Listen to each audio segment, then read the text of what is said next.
Who's ready to run it back? Game 2 tonight. Sabres Canadiens, 7 o'clock puck drop at KeyBank Center. Some news from yesterday. Sabres captain Rasmus Dalene was announced as a finalist for the Norris Trophy, which honors the league's best defenseman. If Dalene were to win the award, he'd be the first Norris Trophy winner in Sabres history.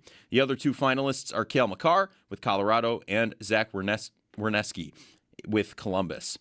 The other 2 Round 2 of the playoff posters are ready for you, by the way. Can grab at any Paula's Donuts location the We Love River Hockey poster while supplies last.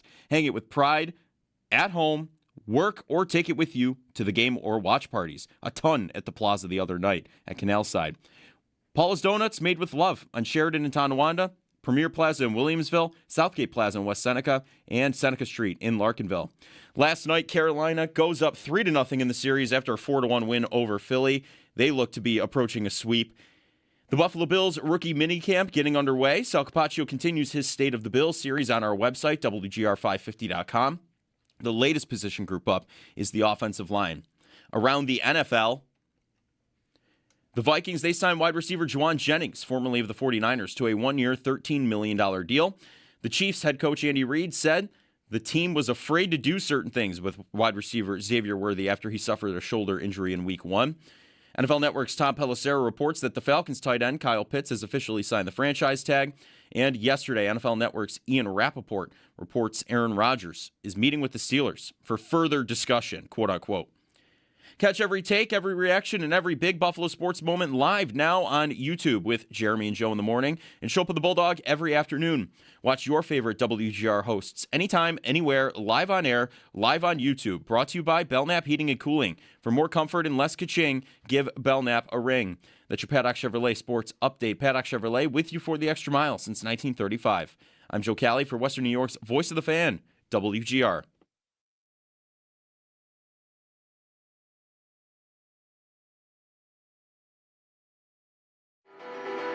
It's Jeremy.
Game 2, Friday Energy.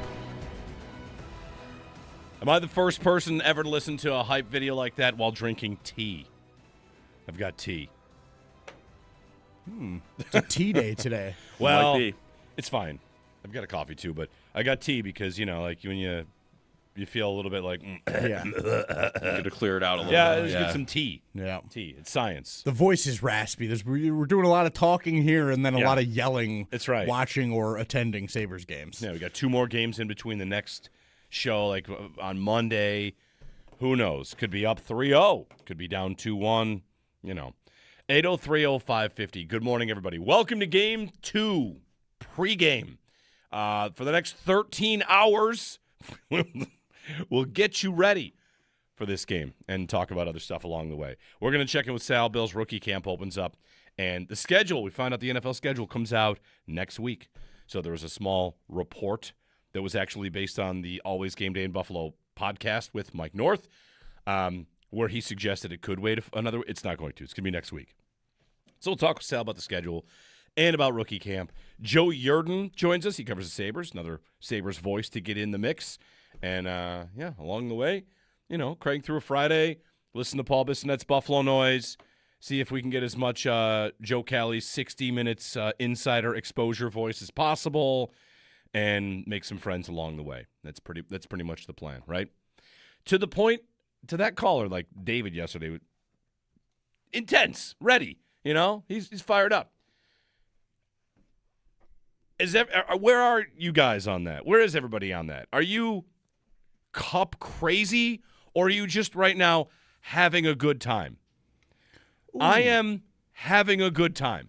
I think I've got a little bit of both in my head right now. I keep sort of bouncing back and forth between the two because I'm watching the series and I'm like, this is so much fun. I love this.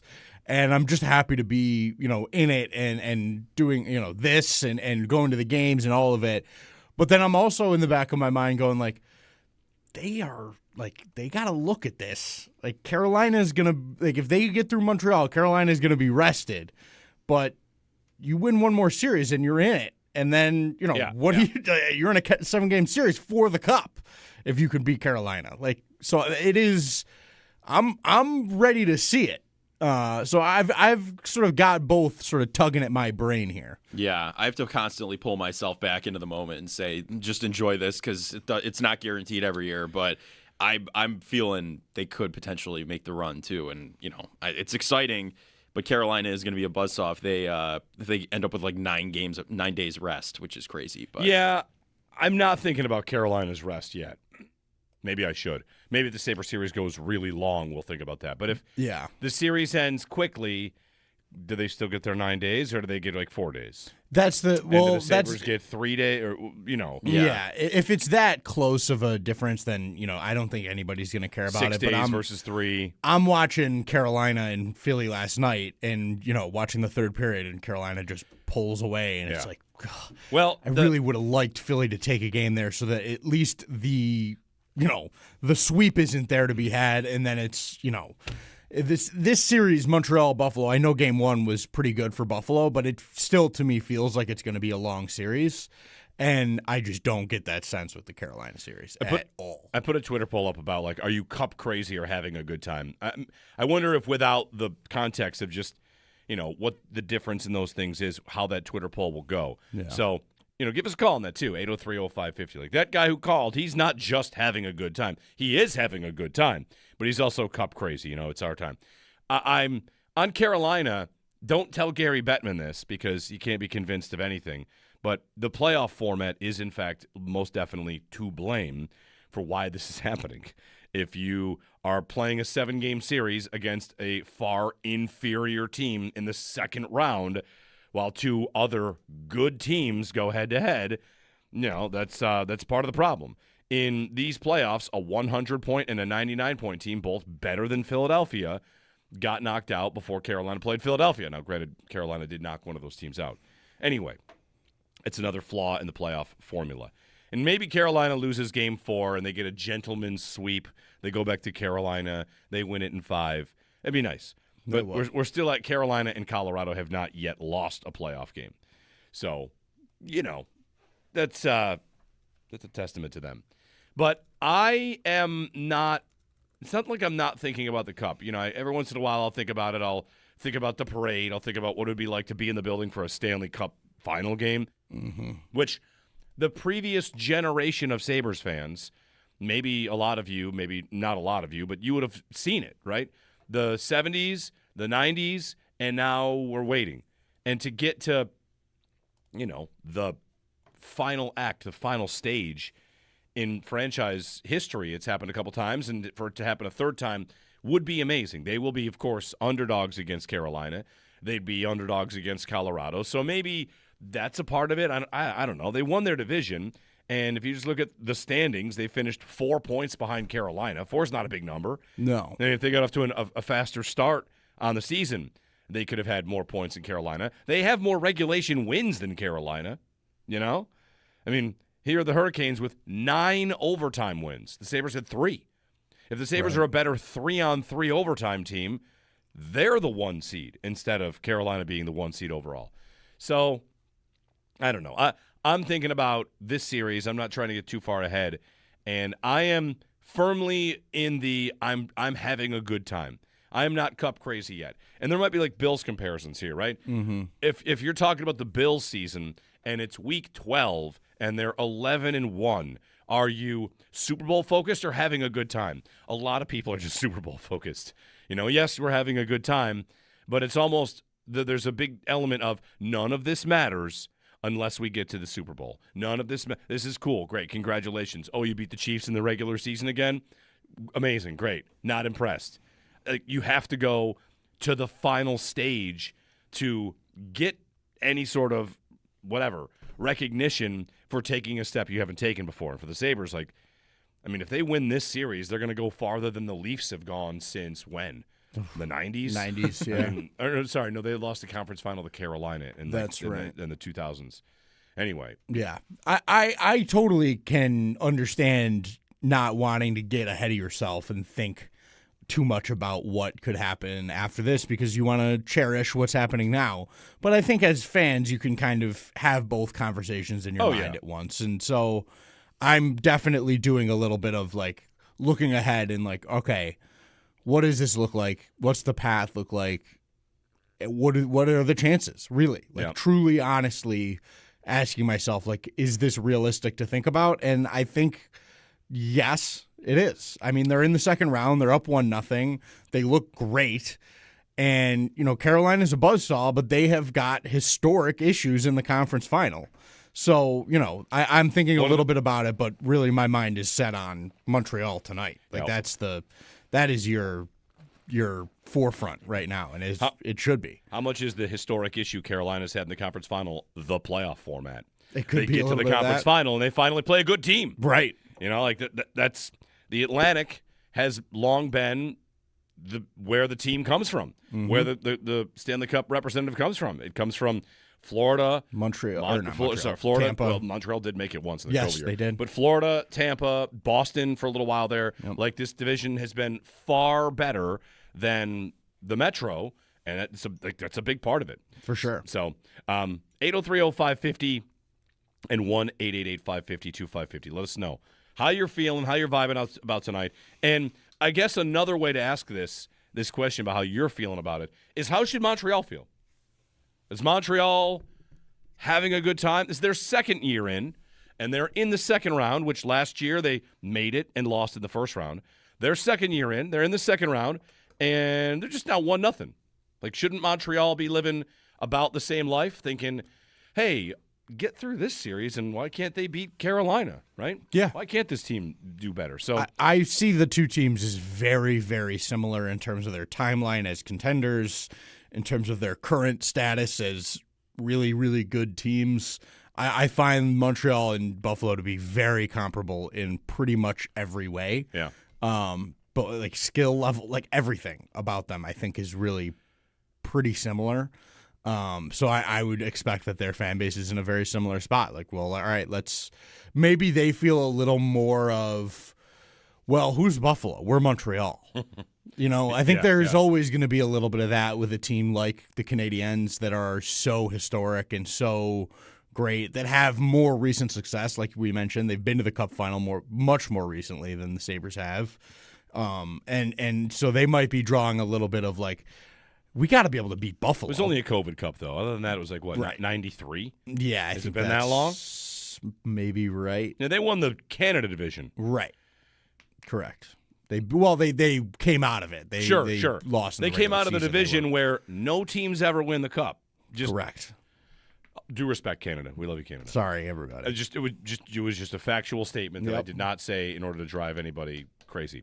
803-0550, our phone number, and 1-888-550-2550. Get some calls in here on this. Garrett writes in that, from the bottom of the league in December, the Sabres ended their drought, won the division, won a playoff series. No matter what happens from here on out, I consider this season a success. And I think you're not alone there, for sure. Listen, win game 2, we're going to be on cloud 9. That mindset, if that is the majority mindset, that most people feel like we're already at a success, keep winning, then the Sabres should have the ability to play with very little pressure. There might have been pressure last round to validate it all and beat Boston. And, of course, there's pressure to win these games because they're high-stake games. But it is not I don't think it's like the Bills. The Bills, when they don't win, they're firing coaches or coach search and the quarterback's crying and there's the playoff wall. You guys all know this. it's just a little bit of background here. But the Bills are at bang their head against the wall frustration while being good. And what are the Sabres? The Sabres are just like, wee! Right. We're flying.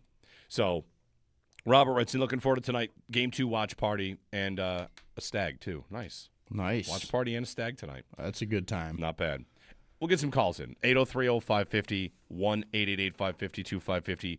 Sal at 7, Joe Yerdon at 8. Your calls. We'll prep. We'll be ready. I'm going tonight to Game 2.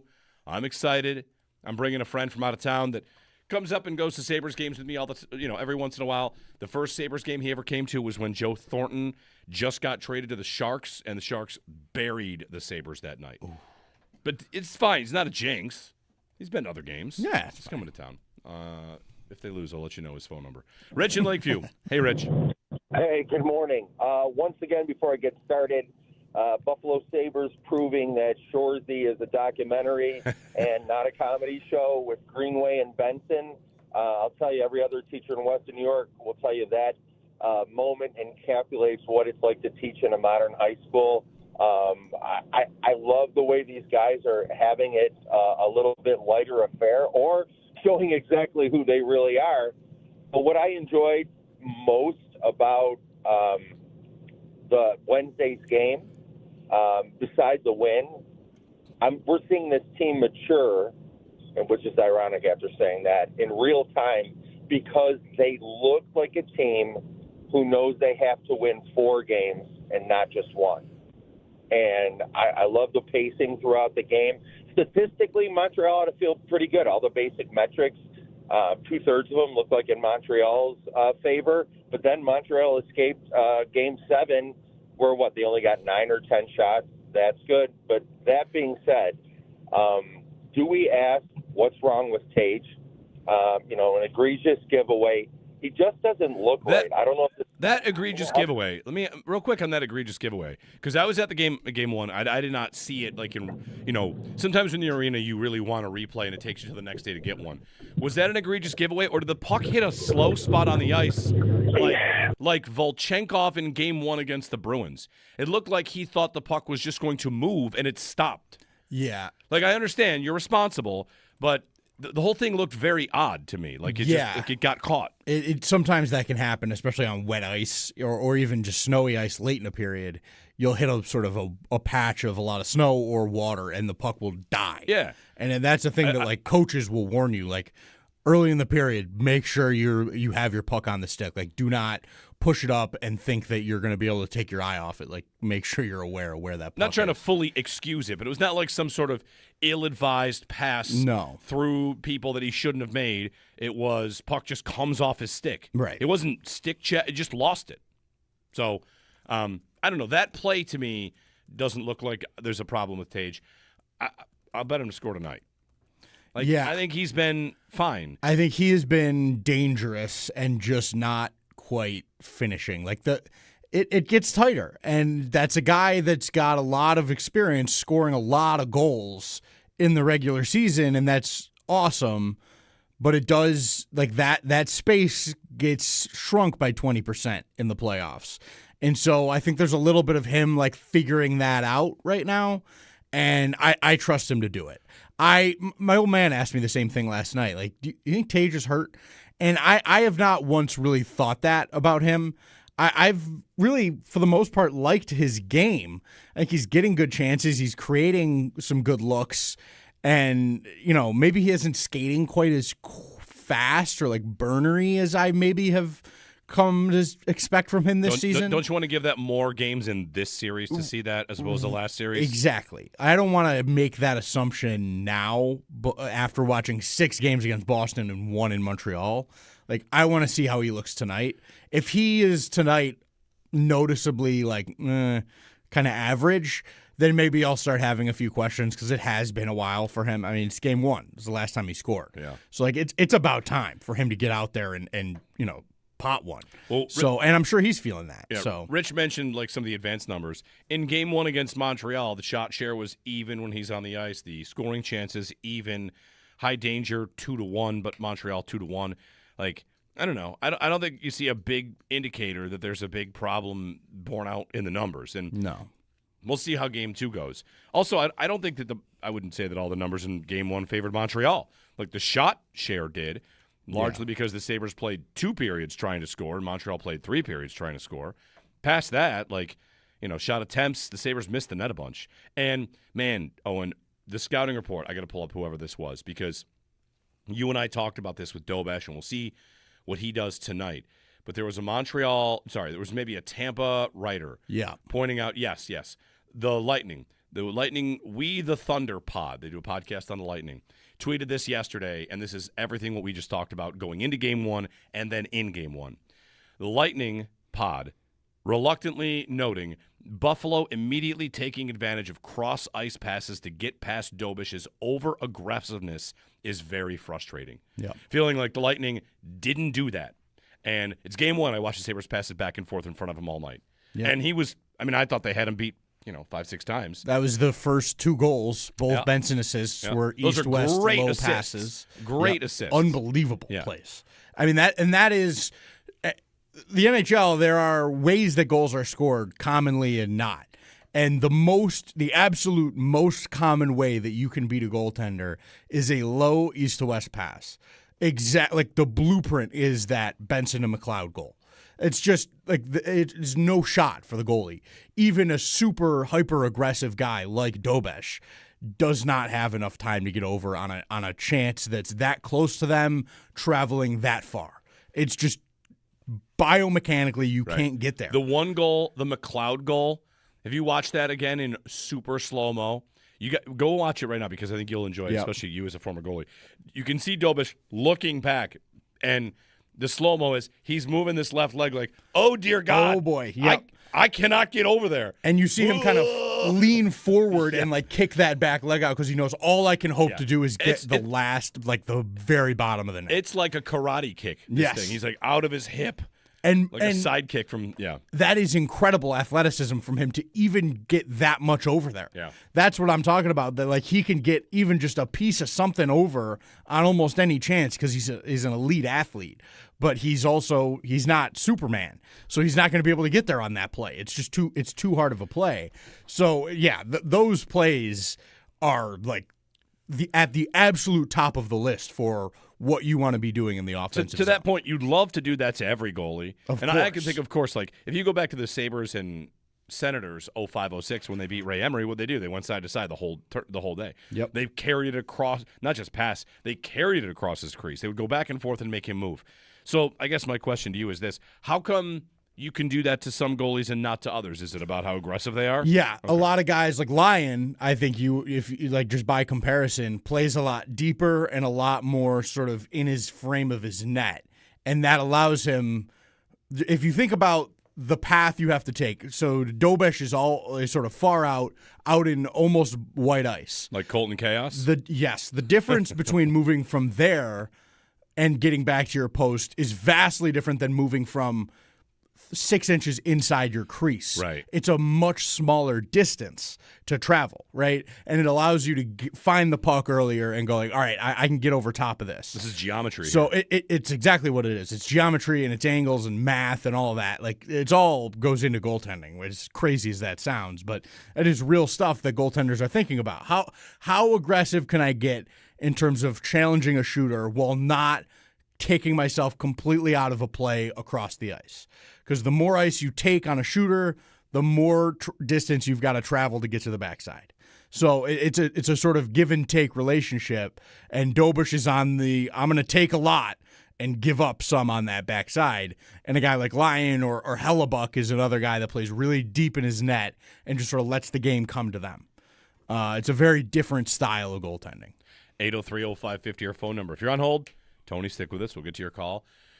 Setting the stage for Game 2 tonight. Can the Sabres do what they did not do against Boston? And that's follow up Game 1 with a good Game 2. I guess in Boston, was the dramatic comeback and then a little bit flat in Game 2. This was a fairly controlling win in Game 1.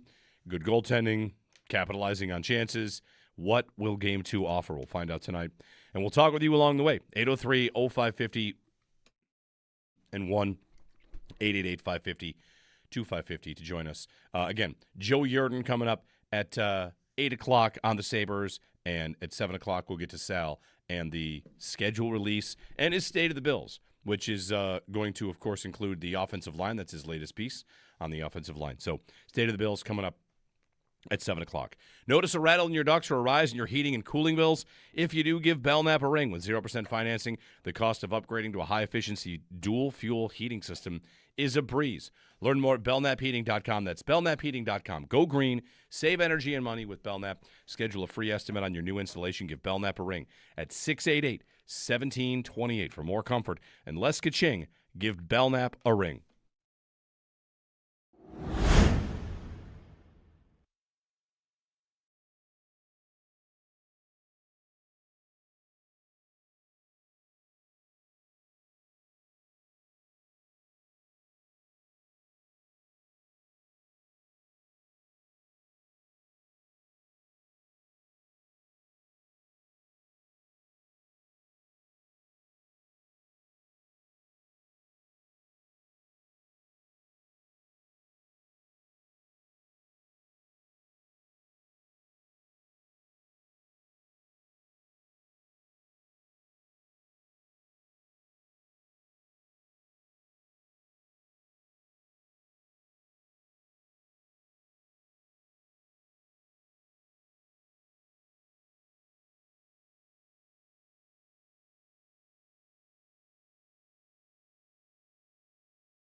I'm thinking about this series. I'm not trying to get too far ahead, and I am firmly in the I'm having a good time. I am not cup crazy yet. And there might be like Bills comparisons here, right? Mm-hmm. If you're talking about the Bills season and it's week 12 and they're 11-1, are you Super Bowl focused or having a good time? A lot of people are just Super Bowl focused. Yes, we're having a good time, but it's almost there's a big element of none of this matters unless we get to the Super Bowl. None of this. This is cool. Great. Congratulations. Oh, you beat the Chiefs in the regular season again? Amazing. Great. Not impressed. You have to go to the final stage to get any sort of recognition for taking a step you haven't taken before. And for the Sabres, if they win this series, they're going to go farther than the Leafs have gone since when? The 90s? 90s, yeah. They lost the conference final to Carolina in the 2000s. Anyway. Yeah. I totally can understand not wanting to get ahead of yourself and think too much about what could happen after this because you want to cherish what's happening now. But I think as fans, you can kind of have both conversations in your mind at once. And so I'm definitely doing a little bit of looking ahead and okay, what does this look like? What's the path look like? What are the chances, really? Truly, honestly asking myself, is this realistic to think about? And I think, yes, it is. I mean, they're in the second round. They're up 1-0. They look great. And, Carolina's a buzzsaw, but they have got historic issues in the conference final. So, I'm thinking a little bit about it, but really my mind is set on Montreal tonight. That is your forefront right now, and it should be. How much is the historic issue Carolina's had in the conference final, the playoff format? It could they be get a to little the bit of conference that. final, and they finally play a good team.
Ready to run it back? Game 2 tonight. Sabres Canadiens, 7 o'clock puck drop at KeyBank Center. Some big news from yesterday. Sabres captain Rasmus Dalene was announced as a finalist for the Norris Trophy, which honors the league's best defenseman. If Dalene were to win the award, he would be the first Norris Trophy winner in Sabres history.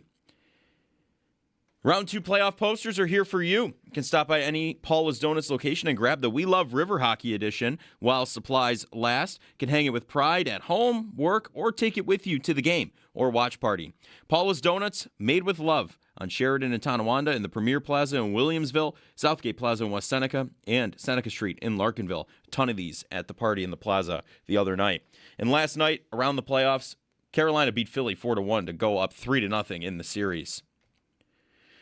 Buffalo Bills rookie minicamp going to be getting underway. Sal Kapacio continues his State of the Bills series on our website as well, WGR550.com.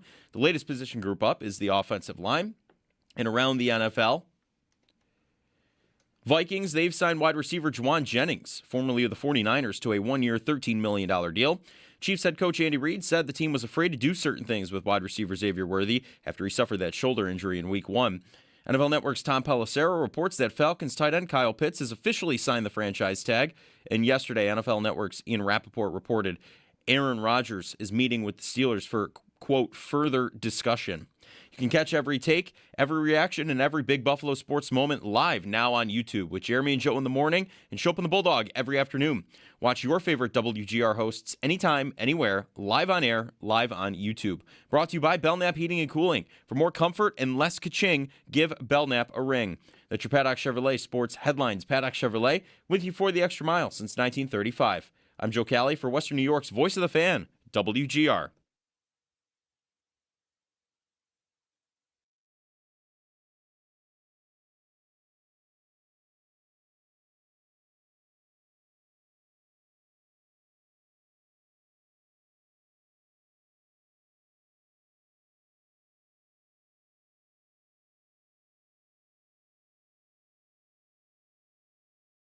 I think McCarr's the best defenseman, but I think Dalene's going to win it. I do. I think Dalene's going to win it. It's his year for sure. Like, he penalty kills. He plays hard. He's got tons of block shots.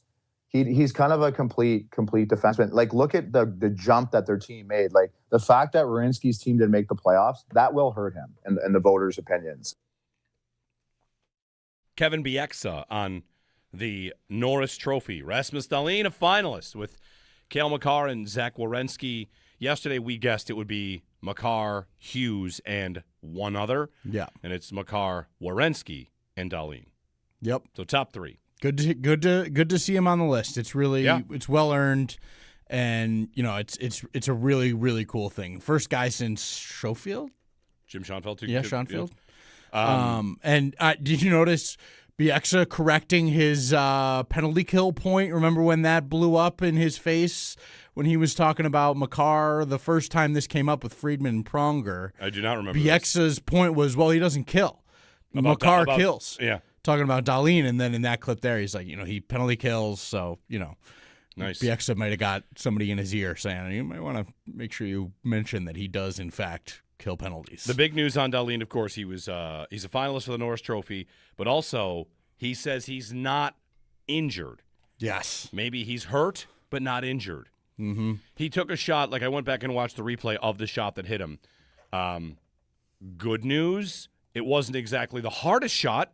Right. Bad news, it's the back of legs, and that's like significantly less padded, right? If at all. But those are the hardest shot. No. Could it have hit him in a spot that's not fun to get hit in, and that's why he's hurt, not injured? I'll tell you from experience, anywhere on the back of the leg, like back of the thigh, back of the knee, you get hit with a puck, even a softie like that one was. It hurts. It does not feel good. But really all it is it's a big bruise. Yeah. And you just kind of deal with it. It hurts a little bit when you get deep into a squat or whatever, and you don't want it to get hit again, obviously. But I think he'll be fine. That's the kind of thing that this time of year does not slow anybody down. So it's possible it could be more than that, but I highly doubt it just from my experience playing. Like, I've been hit in the back of the leg many times with a puck, and it does not feel good. And I understand why he kind of hobbled around for a while, and he's going to be, black and blue and purple on the back of that leg for a while. What are they but going to do for it to get him to play? Just play? You if anything, wrap it up, put an ice pack on it, some biofreeze, and you're ready to rock and roll. Get out there. Yeah. 803-0550, our phone number if you want to chime in. We have a Twitter poll up. Are you currently primarily cup crazy or just like having a good time? You know, you can be a little bit of both, but what's your primary feel right now? Because, you know, you get deeper in this thing, it might be cup crazy for everybody. But I'm a lot of response about how this is great, this is amazing, and, you know, if they win the cup, that would, of course, be insane. I have said and will continue to say, like, each win, you know, you push a little closer to thinking about it. Right now, I'm just having a great time and don't want it to end. That's how I felt about the Boston series, just don't want it to end. And here, Game 2 tonight, like, keep going, keep winning. Keep proving people wrong that don't take them seriously. We had the caller yesterday, we turned into the open at 6 o'clock about how they're still viewed as a story rather than a team. Like, Colorado's not a good story. Carolina's not a good story. Right? Those teams are just wagons. I almost said wagons, but I'm not. Those teams are buzzsaws that look great. And could the Sabres just be given buzzsaw status? Maybe, depending on the series, what happens against Montreal. So I think if they handle Montreal in 5 games, they turn into like buzzsaw. Okay, this is they were a buzzsaw for 3 months, right? But if you do it now through 2 series in the playoffs, I think everybody has to go like, all right, we relent. There's no river hockey. Don't take river. Don't you dare take river hockey away from me. Yeah, it's too good. Exactly. You can't. But it's no longer a detriment. I think. Right. If they're able to handle business here against Montreal and like kind of control the series, that's pretty big. Tony's up. Hey, Tony. Good morning. Hey, fellas. Good morning. How we doing today? Good. I was at the game on Wednesday night. Unfortunately, on the wrong end of the result, but. Let me start by saying we started our evening at the Southern Tier before the game, and the atmosphere in there was electric, and then it just continued into Keybank. And guys, I'm going to tell you something right now. The camaraderie between the two fan bases is absolutely incredible. There was some friendly chirping, but you know, all in all, it was a great time. Everybody was there to watch some good hockey. Obviously both franchises kind of know how each other feels because we've both come up sort of parallel with some dog years and now, bright futures ahead. As far as the outcome for tonight, I'm hoping that, Montreal basically battled a 7-game series and every game felt like it was a game 7. So I think the emotional high and then the exhaling caught them on Wednesday, but I think you'll see a bounce-back team tonight. Thanks, guys, and have a great day. Thanks, Tony. Yeah, I think you'll see a bounce-back game from both teams. I don't think it was the Sabres' best game by any stretch, and we could be in for a heck of a game tonight in intensity. To the point about the fan camaraderie, maybe I'm wrong here. I can't remember the last time I went to a Sabres game and felt like somebody was mean to the opposing team. It's been a long time. Now you want to say because they weren't good and you couldn't have anything to say, or that they were, it was roomy in there, wasn't a sellout. But all I hear when I go to a game and see the opposing fan, I hear the very, very friendly, playful booing. Yeah. Like someone walks through the section and it'll get booed by everybody. And that's about it. I'm sure there are stories. Is that one guy that came and went to Canal Side? No, right, but that is an antagonizer too. That's like almost trying to draw that out of people and whatever. That's true. And I've also, you guys out there, tell me, we did not go to Canal Side for Game 1. We were going to, and then we splurged and bought tickets. Canal Side might be more Bill's parking lot tailgate-y scene. That would not surprise me in the least. That's where you're going for free. And you can just rip beers and you're outside and there's other activities that can occur. So it might get a little bit more rowdy out there. Yes. From what I understand. Right. I've got a couple reports of it's getting kind of nasty out there. Yeah. Which is that to be expected? I would say yes, knowing this fan base. But I agree with you. I think that the Sabres in the arena, the Sabres fans tend to be very, classy and sort of. I think so. I think good hockey fans in general, I would say. Yeah. At least from every one of my experiences being around as much as I am, I have never sat and had the Boston guy that I had in Boston. Yeah. I've never heard that guy in Buffalo. He probably exists. He's I'm probably sure he somewhere. does. Of course he does.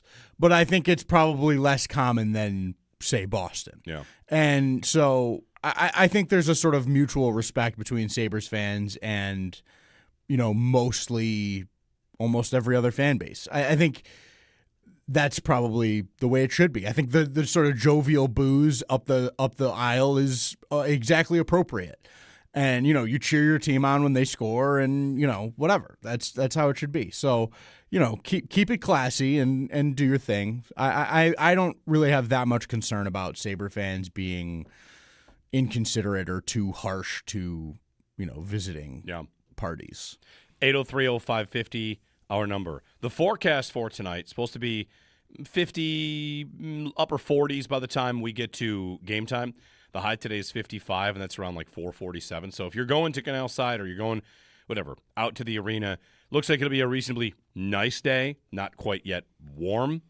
Will we get a warm playoff game? Quite possibly. It'd be nice to wear shorts to the arena at some point. That would be cool. It would be nice. Joe did for the Tampa game. He did. Yes, The 8-7 that's Tampa right. game. He wore shorts. Yeah. Well, It was quite a move. it was. Tonight, Sabres and Canadiens game 2. What are we going to see tonight? What's our pick? Give me a Tage goal. I think he's going to get on the score sheet. I think it's going to happen for the top line. The top line's had its chances. And it's to the Tage thing. Can I apply the same thing I do right now to Tage that I do for Norris, which is it can't be going that badly if the guys that play on his wings are scoring. Right. I've got Tuck goals and Krebs goals all over my playoffs. Mm-hmm. I've got Doan and Benson wreaking havoc game after game. Like Doan and Benson, I didn't notice Norris that much in the opener, but if Doan and Benson are having the kind of success that they are having, you can't do it if your center is a ghost. So I want to give the centers a little bit of the benefit of the doubt there, both of them. We'll see. Yeah, I agree. I think that Tage and Dalene both, to me, are kind of in this department where they're both playing Dalene is well. playing exceptionally well. That's true. There's a gap between the way Dalene Dalene leads the league in expected goal share among any player in the entire playoffs. Yeah, so I think maybe my prediction would be like a nice fat Dalene night, like 2 assists and a goal, and like just dominate the game. Be nice. Because he's just been controlling it, and all he needs is a couple bounces. I mean, he had that breakaway chance on the power play last night. A couple more really good plays. Yeah, and if there's any one player in the series that is getting the what is going on with that guy, it is above all others, it's Caulfield. Oh yeah, Caulfield in the playoffs. Like Montreal is asking the question, where is he? Why is he not scoring? What is happening? And that whole top line at 5-on-5 is kind of getting those Suzuki questions. and Slavkovsky both. I think they might even split them up. They're not going 5-on-5. 803-0550, our phone number.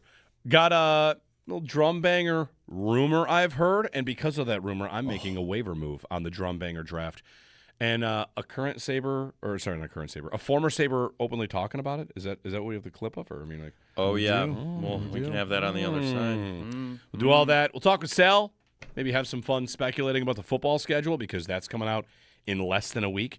We got the official word on that. It'll be Wednesday or Thursday of next week. The rollout next week. So good times, good times. Jeremy and Joe. Joe, of course, is on leave. Owen Parker, Joe Kelly are both here. We're hanging out with you till 10 o'clock, counting down to Game 2 tonight on WGR.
fingers crossed. And I was invited tonight to go and pound the drum before the game. No way. Are you going? I've been asked each game. From my time in Buffalo, and I've been busy with work, and I've got a lot of things going on. I just can't get there. However, I'm going to be at home. I'm going to crack a beer, and I'm going to watch them, and I hope I can celebrate.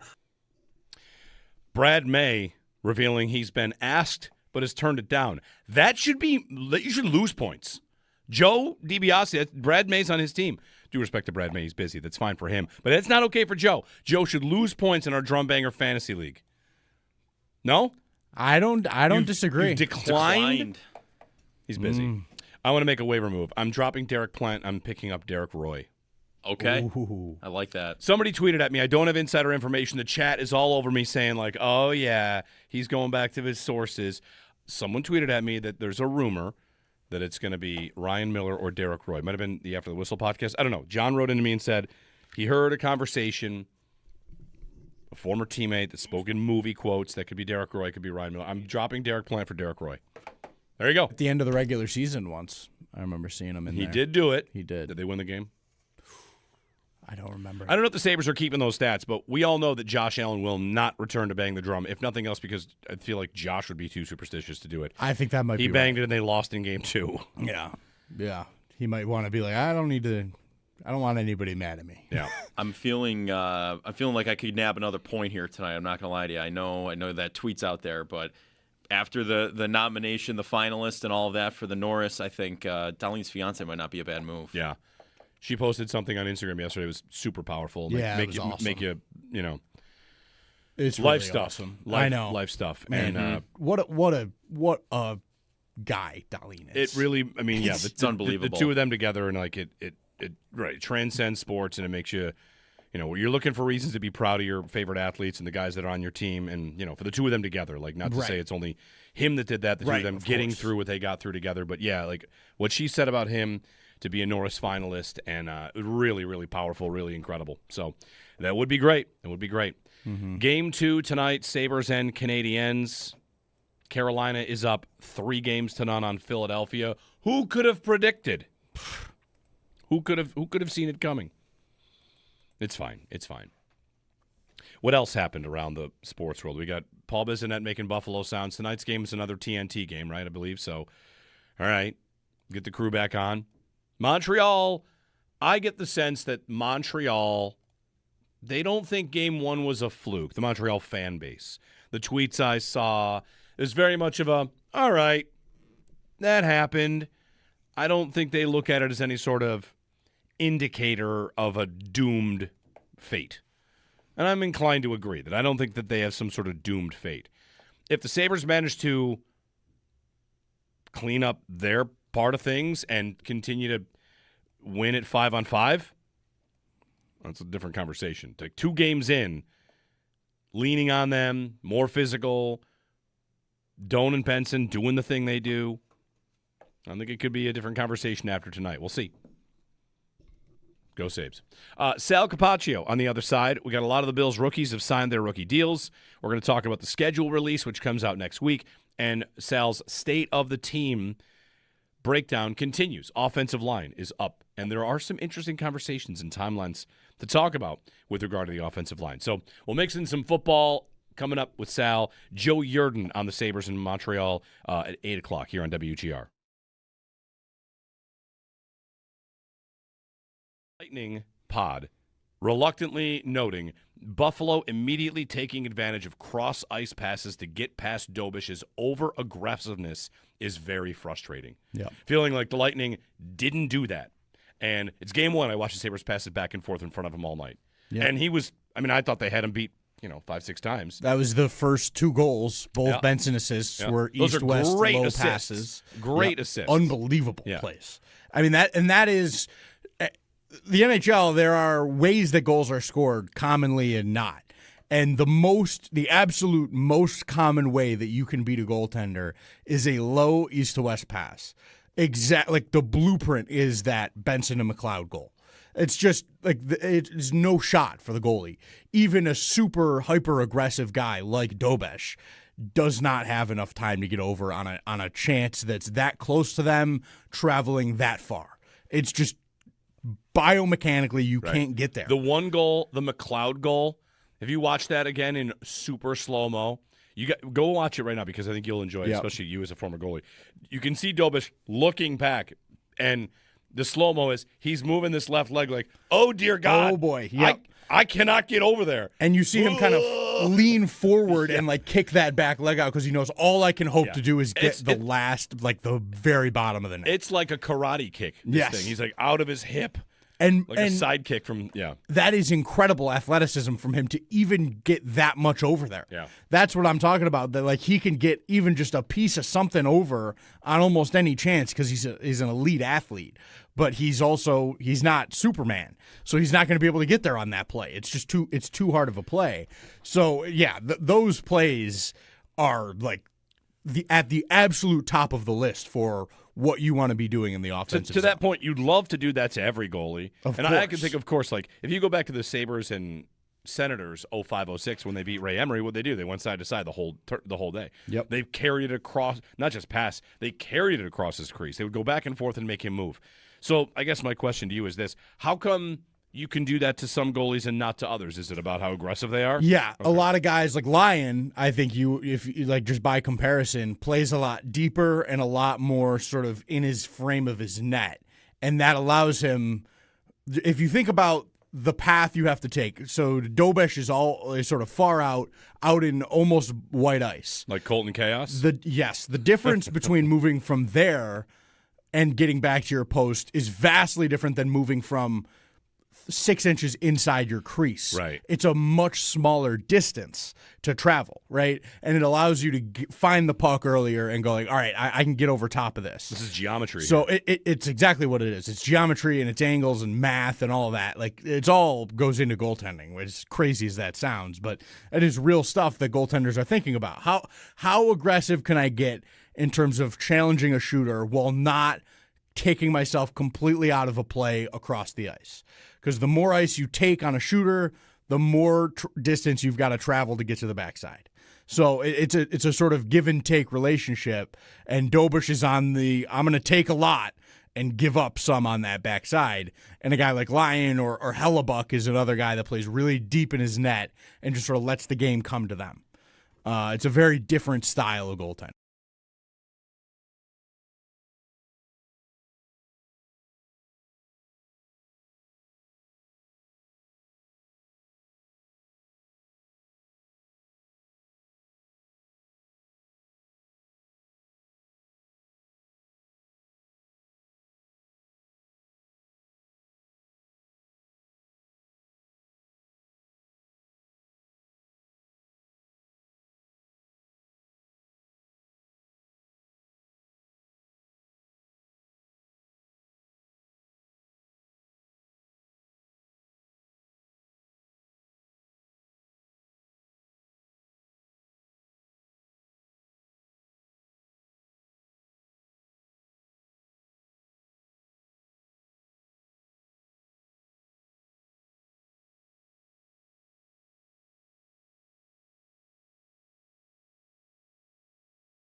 Who's ready to run it back? Game 2 tonight. Sabres Canadiens, 7 o'clock puck drop at KeyBank Center. Some big news from yesterday. Sabres captain Rasmus Dalene announced as a finalist for the Norris Trophy, which honors the league's best defenseman. If Dalene were to win the award, he would be the first Norris Trophy winner in Sabres history. Round 2 playoff posters are ready for you. You can stop by any Paula's Donuts location and grab the We Love River Hockey poster while supplies last. A ton at the Party in the Plaza and Canalside the other night. Hang it with pride at home, work, or take it with you to the game or watch party. Paula's Donuts, made with love, on Sheridan in Tonawanda, in the Premier Plaza in Williamsville, Southgate Plaza in West Seneca, and Seneca Street in Larkinville. Scores from around the playoffs last night. Carolina beat Philly 4-1 to go up 3-0 in the series. And the Buffalo Bills rookie minicamp gets underway today. Practice at 2:15. Sal Kapacio continues his State of the Bills series on our website, WGR550.com. The latest position group up is the offensive line. The Bills also signed 6 draft picks. TJ Parker, Jalen Kilgore, Zane Durant, Toriano Pride Jr., Tommy Doman Jr., and Armaj Reed Adams. Looking around the NFL, the Vikings, they signed wide receiver Juwan Jennings, formerly of the 49ers, to a 1-year, $13 million deal. NFL Network's Tom Pelissero reports that Falcons tight end Kyle Pitts has officially signed the franchise tag. And yesterday, NFL Network's Ian Rappaport reported Aaron Rodgers is meeting with the Steelers for, quote, further discussion. You can catch every take, every reaction, every big Buffalo sports moment live now on YouTube with Jeremy and Joe in the morning and Shope and the Bulldog every afternoon. Watch your favorite WGR hosts anytime, anywhere, live on air, live on YouTube. Brought to you by Belknap Heating and Cooling. For more comfort and less ka-ching, give Belknap a ring. That's your Paddock Chevrolet Sports Update. Paddock Chevrolet with you for the extra mile since 1935. I'm Joe Cali for Western New York's Voice of the Fan, WGR.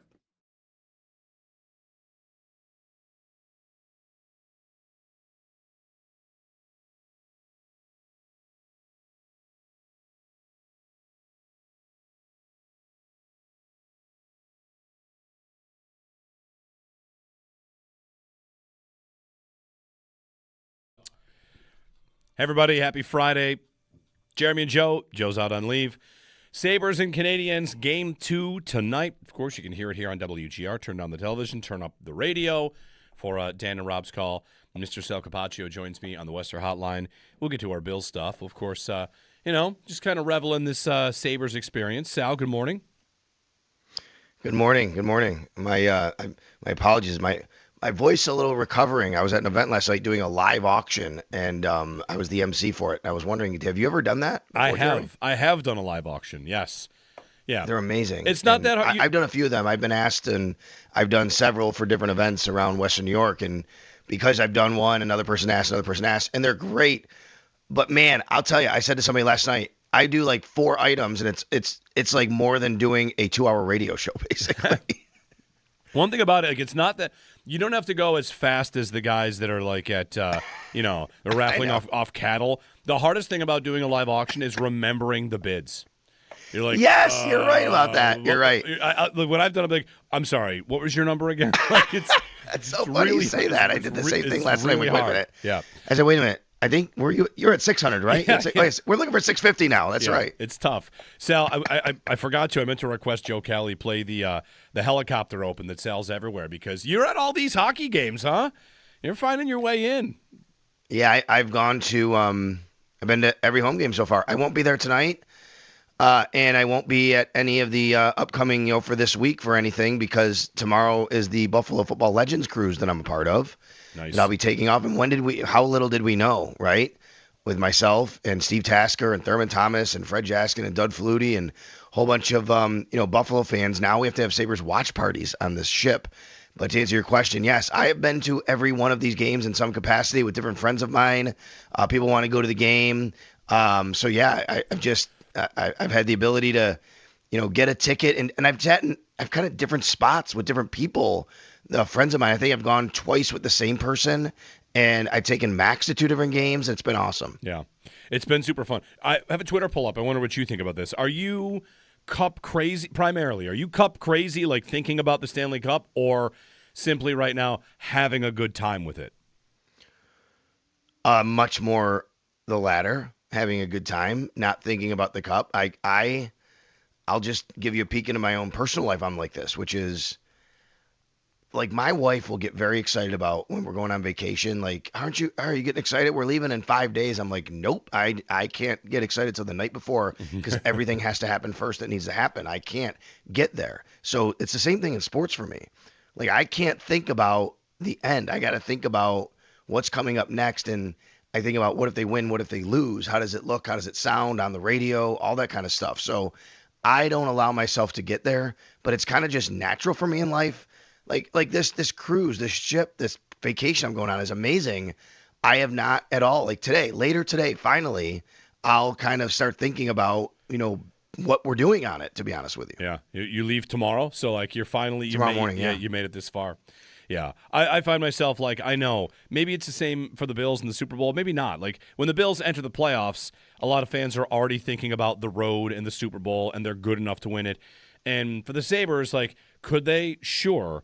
It does feel like there's a little bit of a, at least around the NHL circles, there's still a little bit of a, this is a nice story. And maybe once they get through Montreal, if they get through Montreal, that turns to like, all right, conference final, and you're right back to 06 and, right the wrong of 06 to get to the Cup. So, we'll see. And Jeremy, actually, that I thought about that last night watching the other game, which is, it's going to be Carolina, right? I mean, unless there's a miraculous comeback by Philly, and you're like, and actually, I've thought the other side, which is, man, it's just gonna it's been nice having home ice here, but Carolina is a totally different deal. You got to go there, and I know you got to get through Montreal first, but I haven't been able to get excited about what's happening in this series yet. Maybe tonight we'll get there. I mean, obviously, first game is because that's been creeping in my thoughts even more, which is Carolina's next and how different they would be and how much tougher they would be if you're able to get through this the way that maybe they were in game one, throughout the series.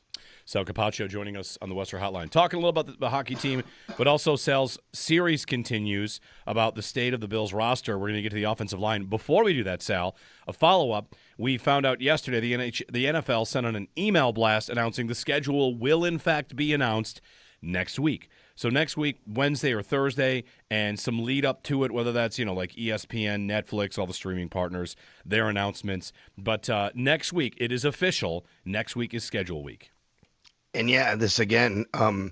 So normally, you know how much I love the schedule. We interview Mike North every year, Matt Bove and I, and I'm going to be with, on this vacation, but we're going to actually do a podcast like when the schedule gets released. So I'll actually talk with Thurman and Steve and all these people, and then even Matt and I are going to try and do that while I'm on the boat, which will be really cool. So we're going to have you covered for that, and it's going to be awesome because that's how much I enjoy, the schedule release. And I'm still thinking about some of these games. And one thing that always sticks out to me, last night we were sitting at this event we were with, I was sitting with some Bills fans, and they were like, hey, we're going to go to a road game this year. What do you think? And we were going through like the possible schedules, and I'm like, well, I said, if you want like a really cool city, great stadium, Minnesota's on the list. I said, if you want to go and have a great time, obviously party a little bit, great stadium, Vegas is on the list. If you want to check a bucket list off, go to Green Bay. And the couple we were with said, we're really thinking about Green Bay. And then I said, well, just remember this. I don't know when it's going to be, but the VP of the NFL told me and Matt Bove in our podcast, kind of hinted that game might be like some sort of standalone game for the league where they'll put it in a special window. That could be a Thanksgiving, a Black Friday, a Christmas. So the Bills will have something like that, a game like that. We know they'll probably have more than one. They'll have primetime games for sure. I do think that one game, that Green Bay game, just by what Mike North said, that's only going by what he said, Jeremy. Yep. That game could be some sort of special standalone game, maybe late in the year. I'm reminded of two Bills road trips that had this happen, both Dallas and New Orleans, where like early in, before the schedule came out, like, oh, target that one, and then both got put on Thanksgiving, which, just kind of changes your planning for that. One other quick thing about the Mike North point, Sal. He also said about like the opening of the stadium that, could be, we'll wait when we get the schedule, if it's week 1, 2, maybe even week 3. He kind of downplayed the importance of the stadium and its debut. He did, as far as the opponent. That was it. I think his point was everything leading up to it is about the stadium. We could do pregame shows, and everybody's going to talk about it. Once they kick off, it doesn't matter who's in that stadium against the Bills. It's a Bills game, and the Bills resonate no matter what. So, yeah, I think from that standpoint, because Matt and I were thinking, you want to, like, well, who's the opponent? Like, that's a big deal because that's going to go in history, right? Like, who was the first team to ever play there? And what's that look like? And are you going to get, excuse me, are you going to get Lamar Jackson and the Ravens coming in again? Are you going to get, the Chiefs? And obviously, Mahomes has his injury situation. I doubt it would be them. Are you going to get a division opponent? And yeah, I think he kind of downplayed that part of it. And he kept, he kind of said, it'll be talked about a lot, but once it gets kicked off, it doesn't matter. But that leads me to believe, Jeremy, like, okay, does that mean, like, think about like a Monday night? If it's a Monday night game, and I might be going way down the rabbit hole here, but this is how I'm thinking the NFL might think. You make it a Monday night game, you can do all your Monday shows from ESPN here. You can do Pat McAfee here, and you can have NFL Live here, and that would really build it up. If you do a Sunday night, it's a little tougher to do that, right? You know what I mean? You could have the crew here for the afternoon, but it's not like full programming all day like you could have in ESPN. So I'm thinking, is that something the league would want to lean into? Right. Yeah, it's exciting. Like, we'll find out, and it's kind of like it's much more advanced notice. We're waiting for these hockey schedules to come out. Like, all right, when are the games? Every other day? What time? And for the football schedule, it's like I got months to plan, but road trips and all that good stuff. So schedule announcement comes next week. Sal, your State of the Roster series continues. You got it up on our website. And offensive line is the next stop, kind of rounding out the offense. You and I talked about the quarterbacks and running backs and receivers. So offensive line, it's I want to say it in a certain way here. The change to the offensive line, the natural, it has to happen turnover of the offensive line, that's not happened yet. I feel like this offseason, though, people started to think about when it might happen, right? And a tackle in the fourth round, and Jude Bowery, like, whether he's a swing tackle or a depth piece, the Bills seeing that as a need, you could say it's because Ryan Vandemark left, or you could start to say, like, well, maybe this is the first indication that we're getting to a time where we start thinking about the offensive line turning over, even though right now in the moment it still looks like it's a strength of the team. Yeah, I think you're right. Even like I posted last night about the article, and I think one of the replies from someone was this very point that you're making, which is, Deion only has 2 years left on his deal. They've drafted a tackle. What does that look like next year? And I don't know if Deion has a really good year again. I think it's all universally kind of thought that Deion Dawkins didn't have his best year last year. He's 32 years old. I still think he's a good player. I think he needs to have a better year than he did last year. He's got 2 years left on his deal. That doesn't mean the Bills have to move on from him. But I think you have to start thinking about what life looks like after him in some capacity, right? And that's your point. And you do draft a tackle, but we don't know what he's going to be when he comes in here. He's a fourth round pick. It's not like he was this super high, top 50 guy or something like that. So let's see what he can do. And there's people that believe that Jude Bowery projects to guard as well, maybe better in the NFL. And then that brings in a whole nother set of questions, because the main point of the offensive line article I wrote, Jeremy, is we are seeing turnover in one spot, which is guard. And that's new because we have not seen, for the last 2 years, the Bills, basically their starting offensive line's been intact. You knew who they were. Like, that's not the case this year. We don't know one of the spots. I think it's Alec Anderson right now, but could it be Austin Corbett? Sure. Could it be Chase Lunt? Sure.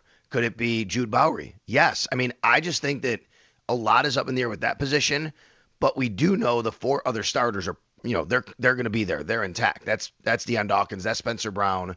It's Osiris Torrance, and it's Connor McGovern. Now, you got to feel really good about that. But I agree, like, when you think about it, McGovern went through this. Deion's got 2 years left. He's 32.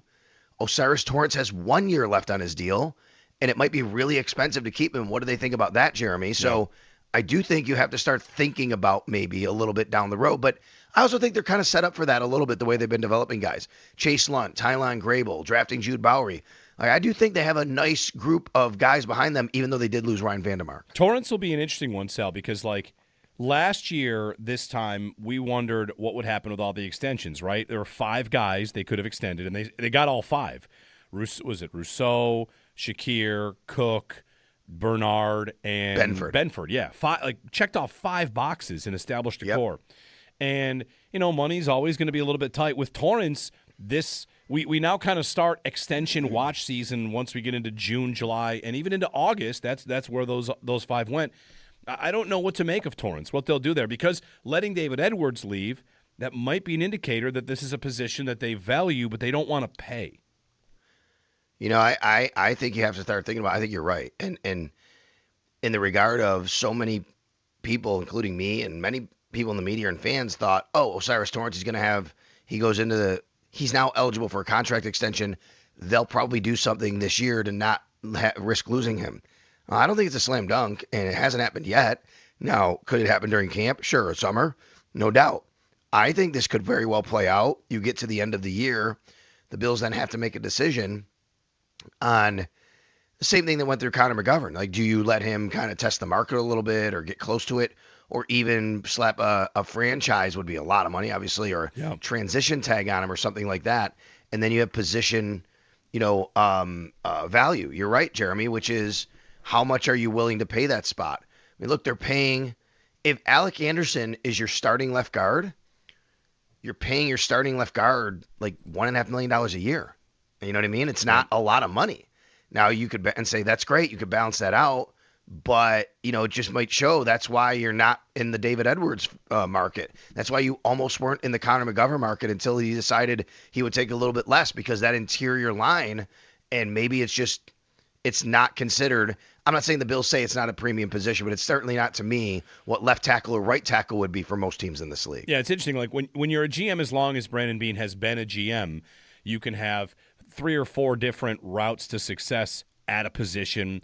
And I feel like with guard, that's what the Bills have had. For the first couple years of his management of this team, we looked at guard as a non-premium position. They would bring in, guys on 1-year deals, guys who's kind of mercenaries, come in for a year and then leave, whether it's John Feliciano, who's here for a year or two, or like even David Edwards is bring a guy in and, use up what he can do. He turns his career around and then he goes somewhere else. So Beane always says he wants to protect Josh Allen primarily. It's the number one thing he's going to do.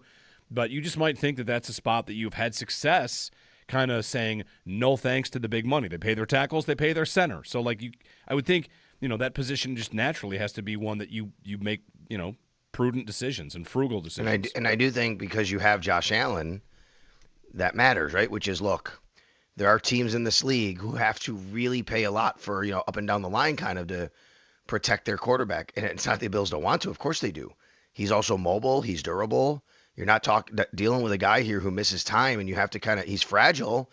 So, you got to make decisions. When Brandon Beane came on your show last year in the interview after the draft that everybody talks about, he said that. He said you have to you can't have all pros everywhere. You have to make decisions sometimes. And it'd be nice to have all pros at every single spot on the offensive line, but I think you have to also understand you have Josh Allen, James Cook, and certainly what these guys do is very important for James Cook to be the leading rusher. There's no doubt about that.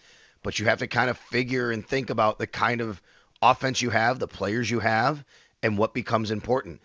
And on that same point, again, it's not just Torrance, it's the other guard. Like Alec Anderson is a 1-year deal, Jer. Yeah. Like if he and Austin Corbett, you could be looking next year at both your guard spots being free agents. Sal Kapacio on the Western Hotline talking Little Bills here on a Sabres game day.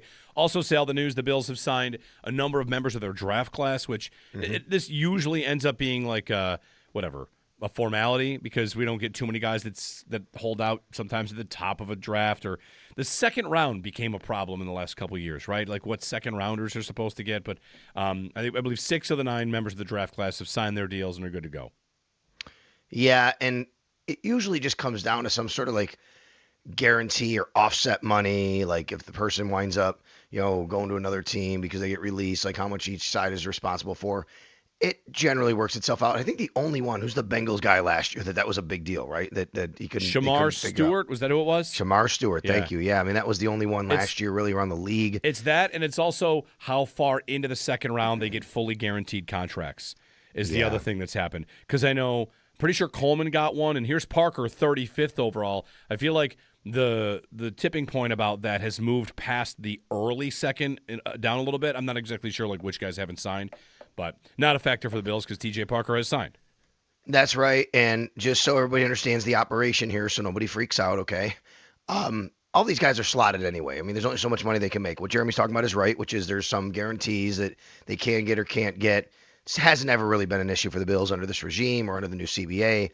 They'll all get signed. And if they're not signed today, they can still practice. They can still go to OTAs. They can still go to minicamp. All these guys have insurance on them. Rookies generally do practice through the summer without being signed. They won't practice in training camp without being signed, but you're not going to get a holdout. That would be very rare, especially for a non-first round pick. The Bills didn't even have a first round pick. Their top pick, TJ Parker's already signed. So I would just tell everybody, IGB, Skylar Bell, anybody else on the list, the other 2 players that have not been signed, that will get done in due time. Could be in the next several days or weeks. Could be right before training camp. Who knows? No reason to worry. They all should be on the field today. I don't know. I'm not there right now. I will be later. And promise. I mean, you never know what happens, for a reason why somebody can or can't.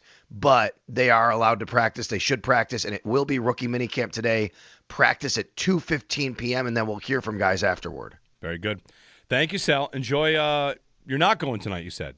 Not tonight. Not tonight because we have a very, very early airport trip in the morning. Yeah. So tonight's got to be about making sure everything's buttoned up. So are you going tonight? I am. You enjoy tonight. I'll be watching this time from home, and it'd be nice to get on that boat tomorrow with the Sabres up 2-0, thinking about some watch parties. All right. Thanks, Sal, and have a safe trip and have a great time. All right, thank you. Much deserved time off for Mr. Sal Kapacio. I'm going tonight. Not only am I going tonight, I'm somewhat expecting to sit amidst Montreal fans. Long story short, we re-upped for season tickets with a season ticket group, and when trying to pick the section near my my father-in-law has tickets, and all right, I'm going to go over and try and get tickets next to you. Little confusion on where the ticket was, so I got tickets in the wrong section, and then at the season ticket holder upgrade event, I moved closer.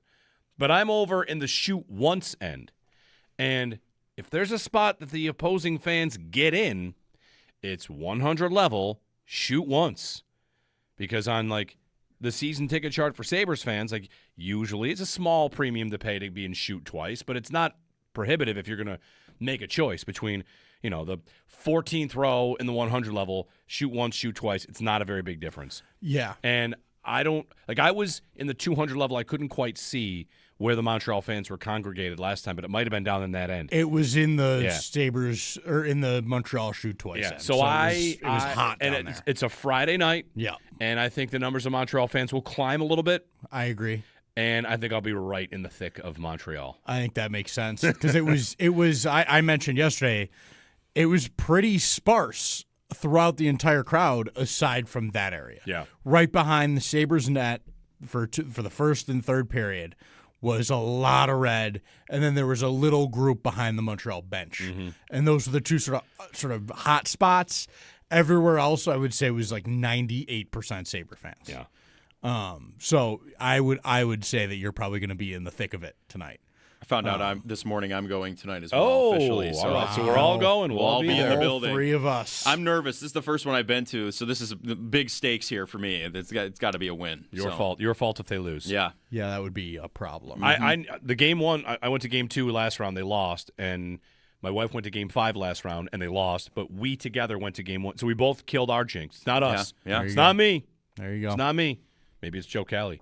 Oh boy. That'd be a tough scene. I'll say that. I'll put that evil on you.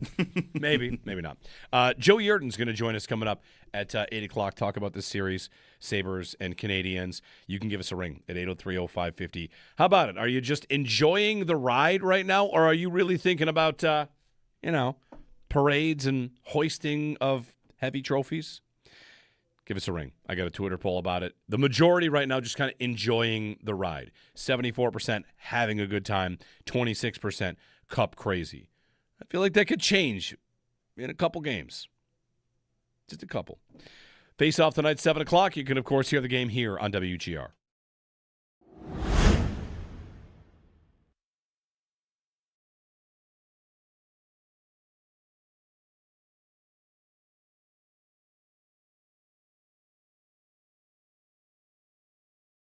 Jeremy White here for Z-Bar. There are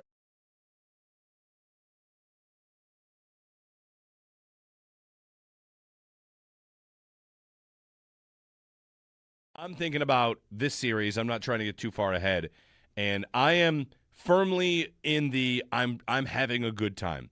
I am not cup crazy yet. And there might be Bills comparisons here, right? Mm-hmm. If you're talking about the Bills season and it's week 12 and they're 11-1.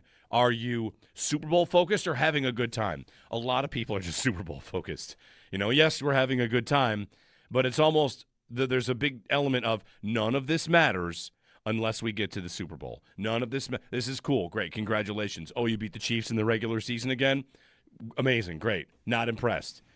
You have to go to the final stage to get any sort of recognition for taking a step you haven't taken before. And for the Sabres, if they win this series, they're going to go farther than the Leafs have gone since when? The 90s? 90s, yeah. They lost the conference final to Carolina in the 2000s. Anyway. Yeah. I totally can understand not wanting to get ahead of yourself and think too much about what could happen after this because you want to cherish what's happening now.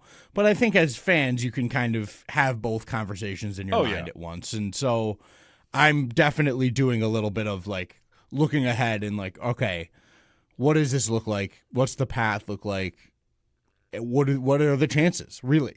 Truly, honestly asking myself, is this realistic to think about? And I think, yes, it is. They're in the second round. They're up 1-0. They look great. And, Carolina's a buzzsaw, but they have got historic issues in the conference final. So, I'm thinking a little bit about it, but really my mind is set on Montreal tonight. That is your forefront right now, and it should be. How much is the historic issue Carolina's had in the conference final the playoff format? It could they be get to the conference final, and they finally play a good team.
Who's ready to run it back? Game 2 tonight, Sabres Canadiens, 7 o'clock puck drop at KeyBank Center. Some big news from yesterday. Sabres captain Rasmus Dalene was announced as a finalist for the Norris Trophy, which honors the league's best defenseman. If Dalene were to win the award, he'd be the first Norris Trophy winner in Sabres history. Round 2 playoff posters are also ready for you. Stop by any Paula's Donuts location and grab the We Love River Hockey poster while supplies last. You can hang it with pride at work, home, or take it with you to the game or watch party. A ton at Game 1 the other night. Paula's Donuts, made with love on Sheridan, in Tonawanda, in the Premier Plaza in Williamsville, Southgate Plaza in West Seneca, and Seneca Street in Larkinville. Last night, some scores from around the playoffs. Carolina beat Philly 4-1. They go up 3-0 in their series. The Buffalo Bills, rookie minicamp gets underway today. Practice at 2:15. Sal Kapacio continues his State of the Bills series on our website, WGR550.com. The latest position group up is the offensive line. The Bills have signed 6 draft picks: TJ Parker, Jalen Kilgore, Zane Durant, Toriano Pride Jr., Tommy Doman Jr., and Armaj Reed Adams. Looking around the NFL, Vikings, they've signed wide receiver Juwan Jennings, formerly of the 49ers, to a 1-year, $13 million deal. NFL Network's Tom Pelissero reports the Falcons tight end Kyle Pitts has officially signed his franchise tag. And yesterday, NFL Network's Ian Rappaport reported Aaron Rodgers is meeting with the Steelers for, quote, further discussion. Catch every take, every reaction, and every big Buffalo sports moment live now on YouTube with Jeremy and Joe in the morning and Shope and the Bulldog every afternoon. Watch your favorite WGR hosts anytime, anywhere, live on air, live on YouTube. Brought to you by Belknap Heating and Cooling. For more comfort and less ka-ching, give Belknap a ring. That's your Paddock Chevrolet sports headlines. Paddock Chevrolet, with you for the extra mile since 1935. I'm Joe Cali for Western New York's Voice of the Fan, WGR.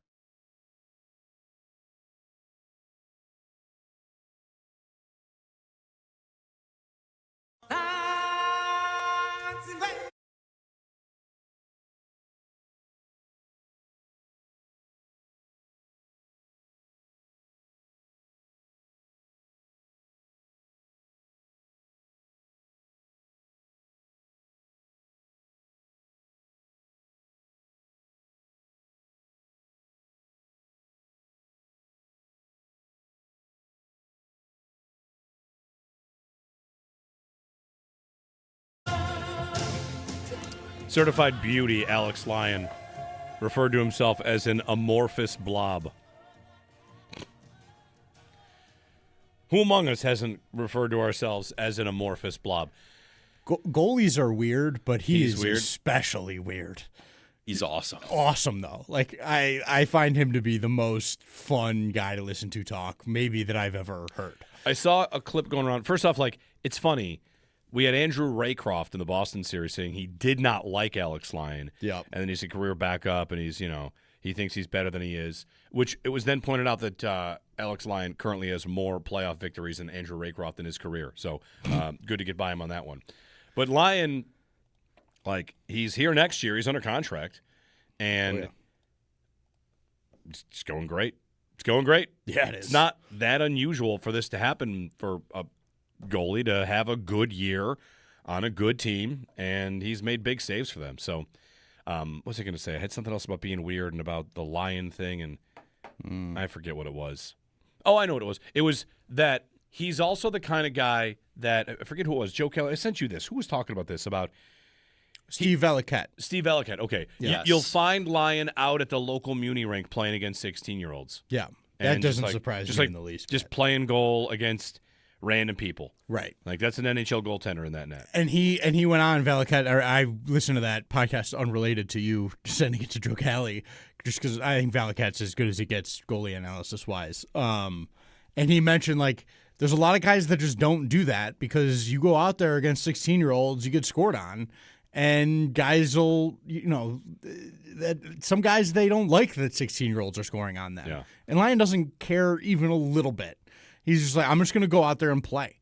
And I think that's how he approaches the game all the time. That's why you see him talking to the opposition the way he does, because I think that's the way he talks to 16-year-olds. Yeah. I think he does not see any hockey player any differently than any other, which I think is awesome. I shouldn't say that like I know it. I don't, but it seems to me like his mindset is very just steady. I know what I do, and I love what I do. I'm going to do it, and I know I'm good at it, so I'm just gonna cruise along, not worry about a thing other than that. And I love that mentality. I think that's a big part of why you see him be so consistent in what he does, is that he does have that approach, and he doesn't allow sort of moments to maybe get too big. And he's got all this experience at all these different levels, and he's such an interesting character to me. I know we've joked about the idea, like, if Montreal fans came into the building, that's okay. The Sabres are a good road team as well, and it's not going to be a road game. However, if you did want the best of both worlds, potentially, we said this last segment, Montreal fans lining up behind Lyon for 2 periods, I don't know that I've ever seen another goalie engage in talking trash to the fans. Yeah. I'm sure some others do, but usually it's just, you go out for a skate, you do a lap, you're going to come back, maybe you look, but he's taking his mask off and pointing. Yeah. It's just psycho. He's got a very different, he thinks differently, and I think that can be really good for a goaltender. So it's really cool to see him sort of operate and find his way to having, a career year in a really big moment and being such a key cog in, like, sort of making this all happen. Game 2 tonight. Sabres and Canadiens. Montreal, be ready. They think they have a better game to offer. I think the Sabres do as well. So we should get a good one. Yeah. Scott in Tonawanda. Scott, good morning. Happy Friday, guys. What a wild trip, isn't it? It's just, it almost doesn't seem real sometimes. It's the first time in 9 or 10 years that I'm not ready for the Buffalo Bills yet.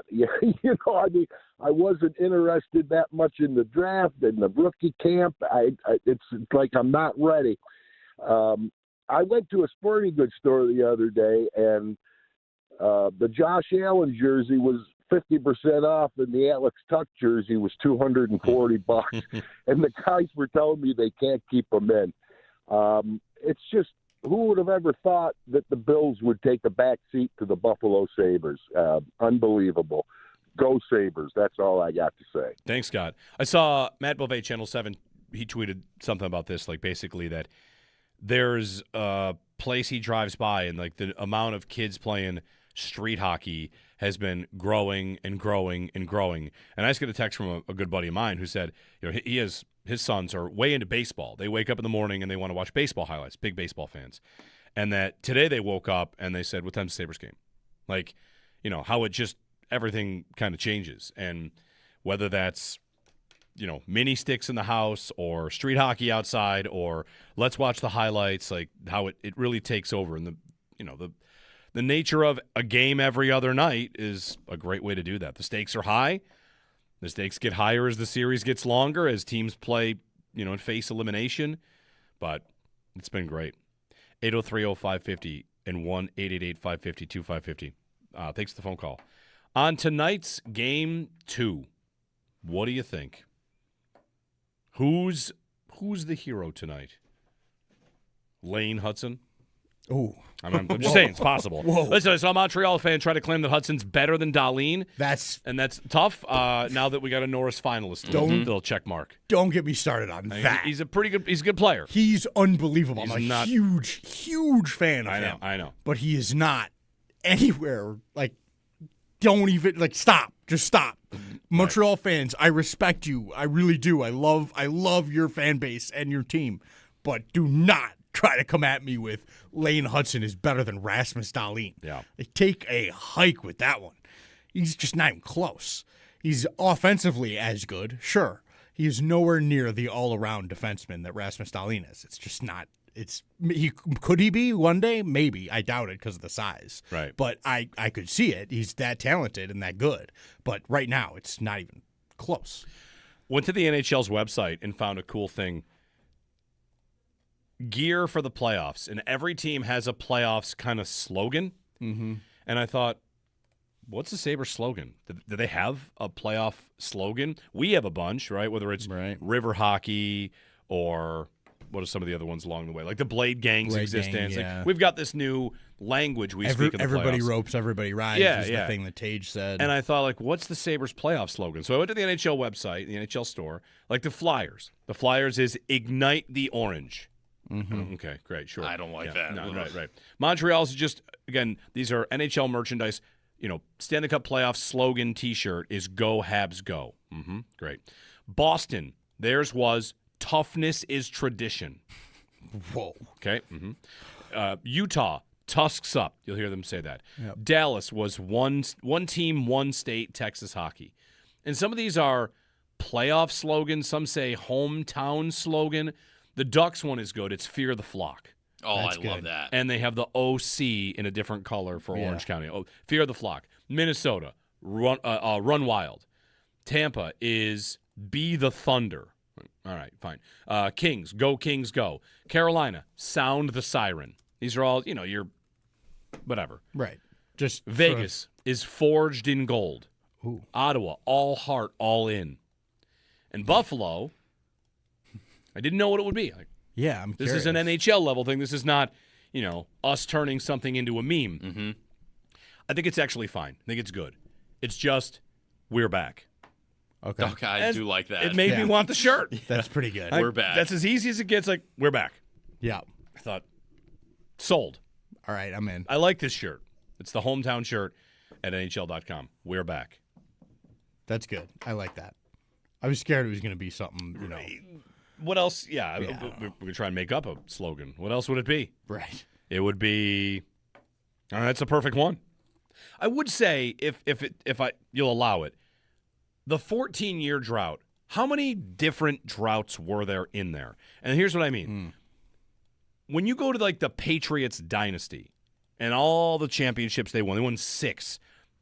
In there were 3 different Patriots teams. Right. They're the ones where Brady is the system quarterback with a defense and misfits signed at free agent and Bill Belichick's a genius. And then there's, Brady has become the best quarterback in football undoubtedly, and he throws 1 million passes to this guy and this guy and this guy, and the comeback Tom Brady, he's the GOAT version of that, right? There are different versions. The Warriors had a dynasty, and sure, Steph and Clay were there the whole time, but there are different, and so was Draymond Green, but there are different pieces. If you had a great franchise that had 10 years of success, you could kind of split it into little segments. And for the Sabres, I would want to do that. I would want to, of course, separate the tank as one little drought versus the 4 years before this one versus the Bottrell years, because you had 3 different general managers, 4 now that we're on Yarmo. It was Tim Murray, Jason Bottrell, Kevin Adams, and then Yarmo.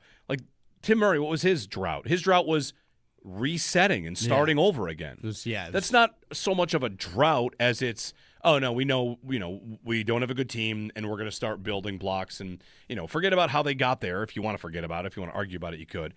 That is not the same as Bottrell, who, by the way, he was so bad he got them Rasmus Dalene, but that was trying to win. And that's Housley, and that's a team that is so bad that Ryan O'Reilly loses his love of the game. And then after that comes Don Granato. I want to consistently point out that I feel like it really started to get different with Granato. If you were an expansion team and the Granato years were your first years in the league, you'd say, this isn't so bad. We're okay. We're not making the playoffs. It comes on the heels of Kruger, where they lost 18 in a row. 12 of those with Kruger, and Don took over with 6 to go. So, I like Don, and we still talk to him every once in a while. It's just sometimes I want to say, can you believe this is happening? And on some level, no. It's still a surprise to be this good, this quickly, to have this much fun, to remember what it's like.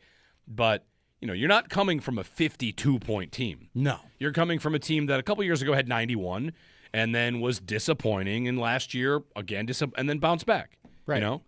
Montreal had a little, 4-year playoff drought and got back in. So it's not taking anything away from anybody other than just to say, the depths of the drought were actually a lot further back than just last year. Right. It just kept adding up and getting more and more frustrating. And that's why at the beginning of this year, it didn't feel like a slow start. It felt like, it's just another brick in the wall. It's just another one of these years where they're going to miss it again. And then, of course, they did not. Right. 803-0550. Joe Yerdon at 8 o'clock. More of your phone calls as well as we gear up for Game 2 tonight. Sabres and Canadiens on the way here on WGR.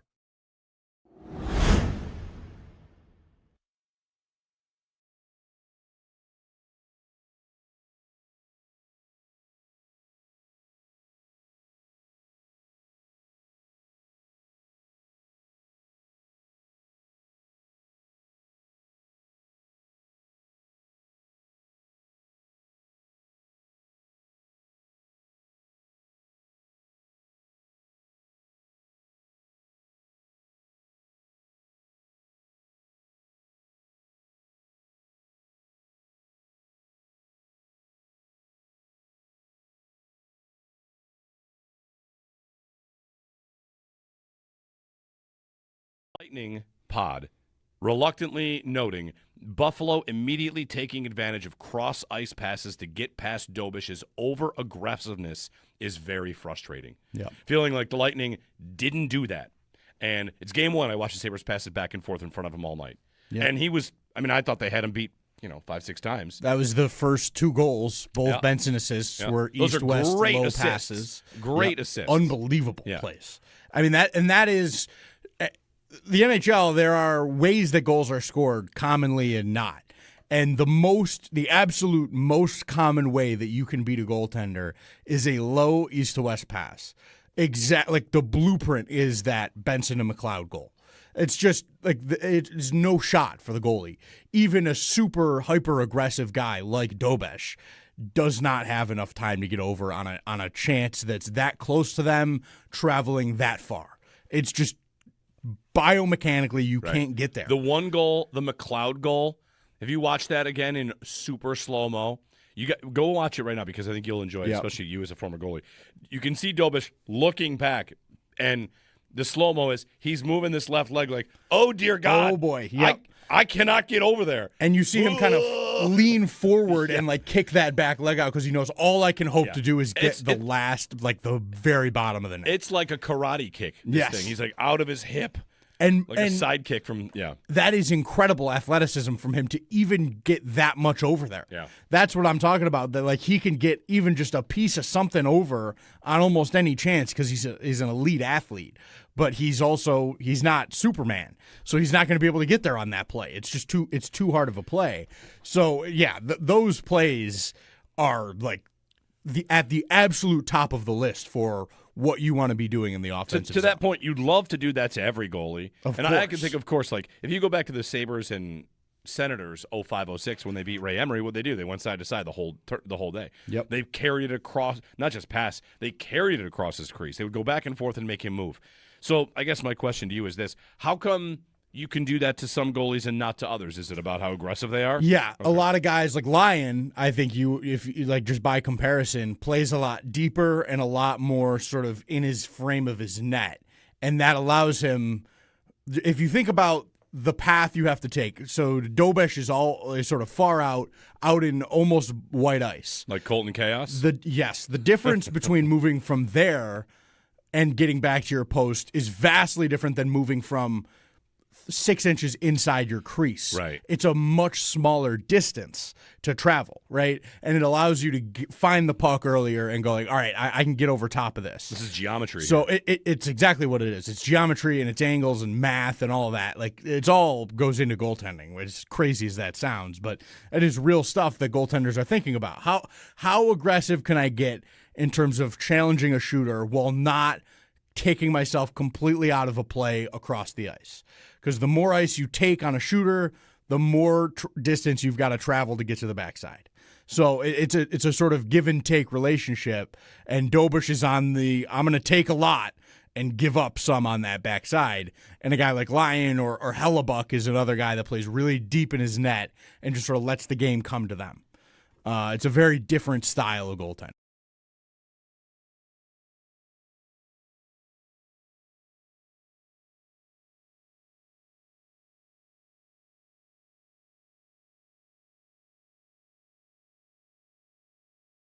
You know what you just said, Kipper, about Dobish is Alex Lyon. I've been in and around him in summer training a lot. And you know what he's like? He's playing in the NHL, and he has no issue with a 16-year-old shooting on him in the summer. That says a lot to me about an athlete, especially a goalie, because they can make you look bad. And they're going to tell your buddies about it. But he'll play shinny hockey in a small rink in New Jersey, one that we're at oftentimes together. And I see him out there being a gamer, no different against a 16 or 18-year-old than he is against an NHLer that he plays against every night. That's Steve Valiquette, the clip we're talking about Alex Lyon and the, love of the game, skating out there in a rink in New Jersey with 16-year-olds getting work in. Tonight, game 2 between the Sabres and Montreal Canadiens. Game 3 will be Sunday, 7 p.m. Tuesday for game 4, Thursday for Game 5. I really think every game lines up to be a 7 p.m. game, 7 or 8 p.m. game, including all the way to Game 6 if we get to that point. 803-0550. Carolina beats Philadelphia. They are 3-0 and maybe on their way to a sweep. Rasmus Dalene, a Norris Trophy finalist. Good stuff. DJ in Lockport is up. Hey, DJ, good morning. Hey, good morning, guys. So first off, what Raycroft, it's class act talking about lying like that on TV for that matter. And honestly, he's not half the guy that Lyon is just when it comes to character on top of his stats alone. So I thought that was just disrespectful as can be. But the game, I feel like they need to step out on the ice tonight and be 20 Patrick Colettas. You start the first period. You finish every check as hard as you can. You put these guys on the ice, put them through the boards, and let them make the mistakes that they made in the first game. I feel like they cannot handle our speed on top of our physical game. That's where the outlier is that we could play with them, but we could hit harder. So it's ideally we do what they do, but we do it better and more physical. So I feel like the Hudsons of the world and the Caulfields, they're great players, but when that's ramped up to the next level and it adds in that physical play, there's no way they could play with us. So I hope that's what they do is they come out in the first period and lay the body on every single chance, every opportunity. And I feel like the game will get away pretty quickly because they can't handle us. So I'll hang up and listen. Oh, I'm sorry. Sam Carrick. Do you guys have an update on Sam Carrick by chance? And I'll hang up and listen about that. Thanks, CJ. It's a good question about Carrick. I don't know that he'll get back in if he's ready to go. I would say if he's ready, they'll probably do it. Even though I think Tyson Kozak has played a really nice fourth-line center role. But just for face-offs alone, would they do it for face-offs alone? They really might. And Carrick has shown some scoring touch during his time here, whether it was a little bit lucky. Maybe we see Carrick tonight. Said he was close, said he was kind of day-to-day and did not play in Game 1. It's a good question. My guess is when he's ready, he goes in, though. I don't think they'll hold it for a winning lineup. I don't think Lindy will do that. Might have been a lesson learned in the first series when you could have had Ostlund in earlier and you didn't. We'll see. 803-0550. Running through some Zack Benson numbers here in a minute. Get to that with Joe Yerdon of Noted Hockey, his Substack. We'll talk with Joe Yerdon coming up on the other side. Take more of your phone calls as well. Sabres and Canadiens Game 2 is on the way tonight.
Who's ready to run it back? Game 2 tonight. Sabres Canadiens, 7 o'clock puck drop at KeyBank Center. Some big news from yesterday. Sabres captain Rasmus Dalene was announced as a finalist for the Norris Trophy, which honors the league's best defenseman. If Dalene were to win the award, he'd be the first Norris Trophy winner in Sabres history. Round 2 playoff posters are also ready for you. You can stop by any Paula's Donuts location and grab the We Love River Hockey poster. While supplies last, hang it with pride at home, work, or take it with you to the game or watch party. Ton of them at Game 1 the other night. Paula's Donuts, made with love on Sheridan and Tonawanda, Premier Plaza in Williamsville, Southgate Plaza in West Seneca, and Seneca Street in Larkinville. Some scores from the playoffs last night. Carolina beat Philly 4-1 to go up 3-0 in the series. The Buffalo Bills rookie minicamp gets underway today. Sal Kapacio continues his State of the Bills series on our website, WGR550.com. The latest position group up is the offensive line, and the Bills have signed 6 of their draft picks: TJ Parker, Jalen Kilgore, Zane Durant, Toriano Pride Jr., Tommy Doman Jr., and Armaj Reed Adams. Looking around the NFL, the Vikings signed wide receiver Juwan Jennings, formerly of the 49ers, to a 1-year, $13 million deal.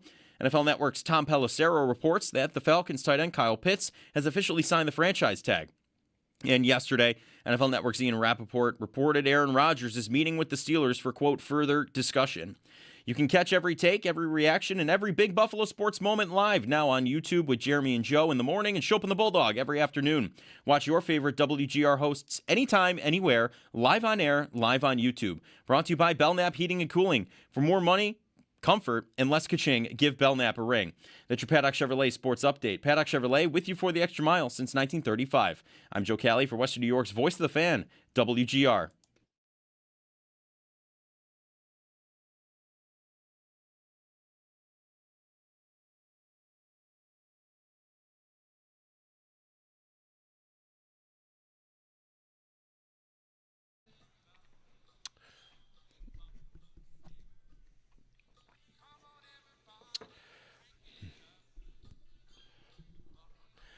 Hey, everybody. Happy Friday.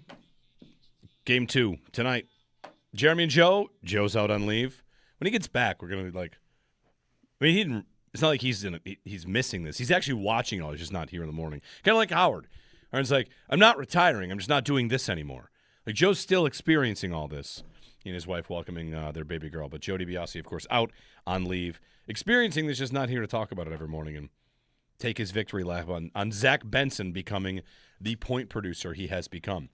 So stepping in is Joe Yerdon of Noted Hockey and Bleacher Report contributor, joining us on the Wester Hotline. Mr. Yerdon, good morning. Good morning. We had to keep the Joe count high here.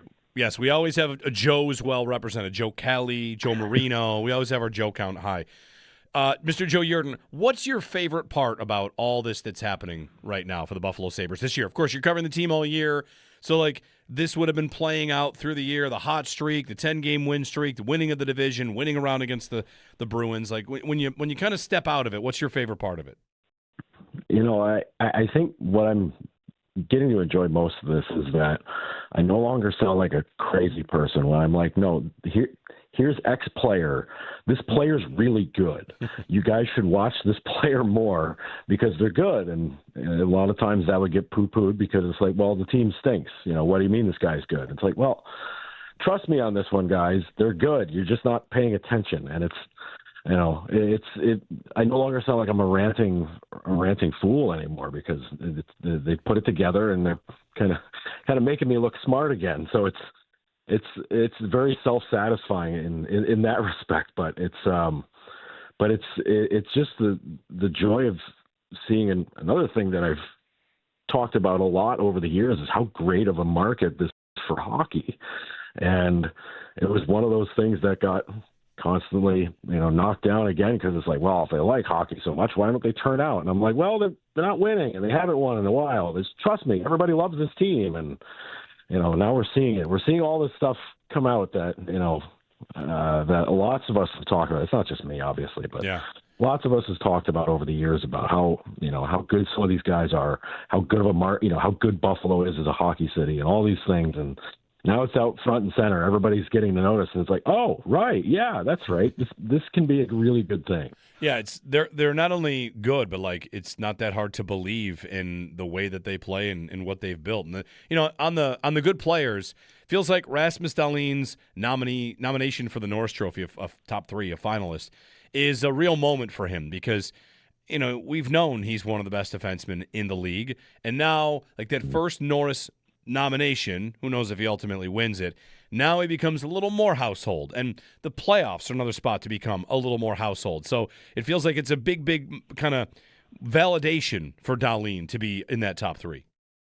Oh, it absolutely is, and I think back to even last season, how good he was last season, and it was one of those things where it's like he didn't crack the top 5, and he just finished outside the top 5 last year. He was 6th in voting, and it was like, this guy's coming, and it was like if they make the playoffs, everybody's going to notice him a lot more, or even if they challenge for the playoffs, everybody's going to be like, hey, wait a minute, this guy's incredible, because a lot of folks were still stuck on those first few years where that learning curve for playing defense in the NHL is rough. And, when you're 18 and you're playing 20 minutes a night in the NHL and, you don't have everything down, but all the raw skills are there. You can look really good, but, the total package isn't there yet. And now it's there for Dalene. And now he's absolutely incredible with everything that he does out there. And it's all of that. It's the will to win. It's, playing mean, playing nasty when he's got to, and doing all the little things and, being big in the community. Everything about him is now like, oh, right, yeah, he's arrived. He's here now. And, you see the 3 finalists, and it's Makar, it's Werenski, and it's Dalene. You're like, whoa, he topped out Quinn Hughes? Yeah. Like, Quinn Hughes had an incredible season. That guy's awesome. Dalene's got more votes than him. Holy smokes. And, it's one of those things where you see it from the outside. Even somebody who doesn't watch Buffalo at all, you see this guy play and you're like, wow, okay, this guy's amazing. How the heck does this guy stay under the radar this long? And that's not going to happen anymore. He's out there front and center. Joe Yerdon joining us on the Western Hotline of Noted Hockey, his Substack, and also Bleacher Report. Joe, like with Dalene, you have the clip of him saying he and Tage got together and said, like, we have to do it here. And, it's gone from playoffs, they're going to make it, to division, to playoff series win. And I wonder, like, you're in that locker room, when it became, because I feel like everyone else is still kind of catching up. Is it still just a nice story in the hockey world? Yes. And I don't think they view it as a nice story anymore. I think they really have true belief in what they've done. How did you see that build throughout the year? I think once you got past, the 10-game win streak, and then they're climbing the standings, and you get into a point where it's like, okay, well, they're top 3 in the division now, and this division's a murder show. That they've kind of climbed out of that pit, and they've jumped over all these teams, and now they're in a playoff spot, and it's like, okay, all right, what are they going to make the playoffs? And then it seemed almost like a certainty. It was like, okay, they're going to do that. Well, how's this team going to do? I think this drives Alex Tuck crazy that we keep mentioning this point, but I think the post game where Tuck said, we're not just here to make the playoffs. We're here to win. We're here to win it all. We want to win it all now. And, that served as a moment where everybody just kind of snapped their head around and said, I mean, those of us, everybody in the outside, even some of us in the room are just kind of like, oh, we're talking about this now. Okay. I think that moment really kind of served notice that this is a different view. Us on the outside, we're looking at it because we have all of that history kind of attached to us, thinking about everything. And, those guys in there, they only have the immediate future. They know the last few seasons have been tough. Right. They don't know how tough it's been before. I mean, they have an idea. They've heard about it. They know, but they're not wearing it. Almost all of us in that room covering this team wear it because we were there. It's like we've seen things, man. And, for to hear Alex or anybody, if anybody said that in the room, it's just kind of like, oh, this is a different focus you guys have. Yeah. That's the moment where I think it really kind of turn around and it's like, oh, all right, this is a different kind of focus.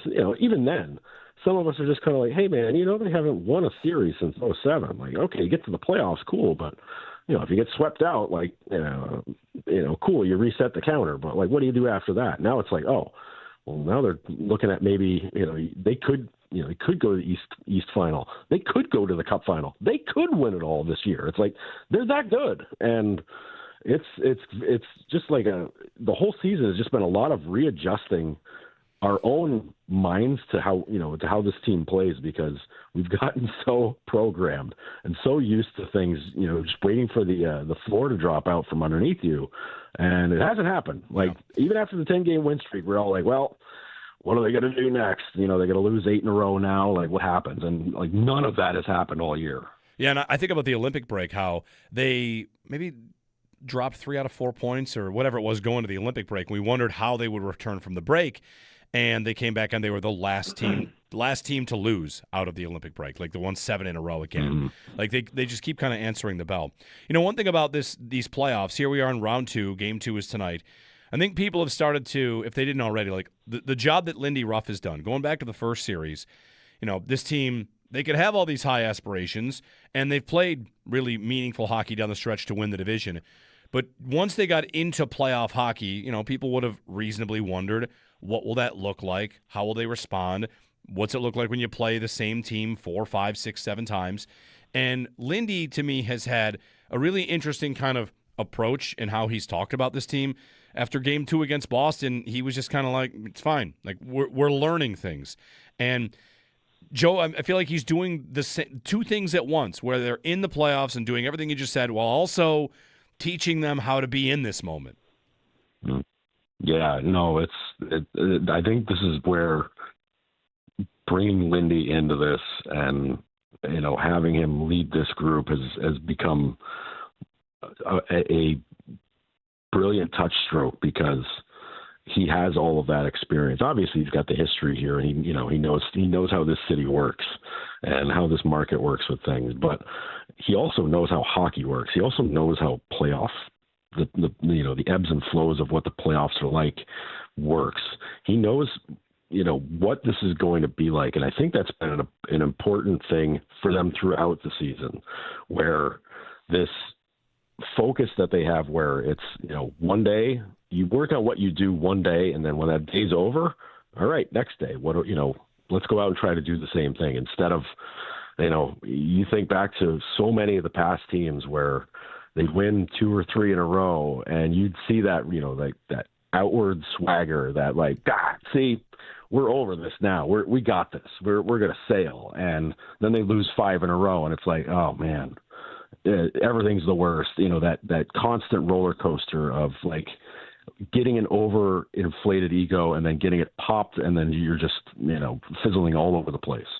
That never happened this year.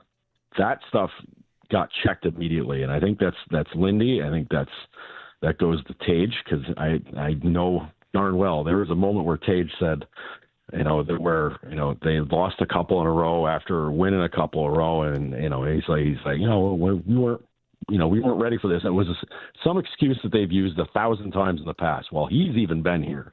And everybody, we all just kind of looked at him like, dude, you've said this before. We've had this moment many times. Like, how does that keep happening? And he's just like, you know what? You're right.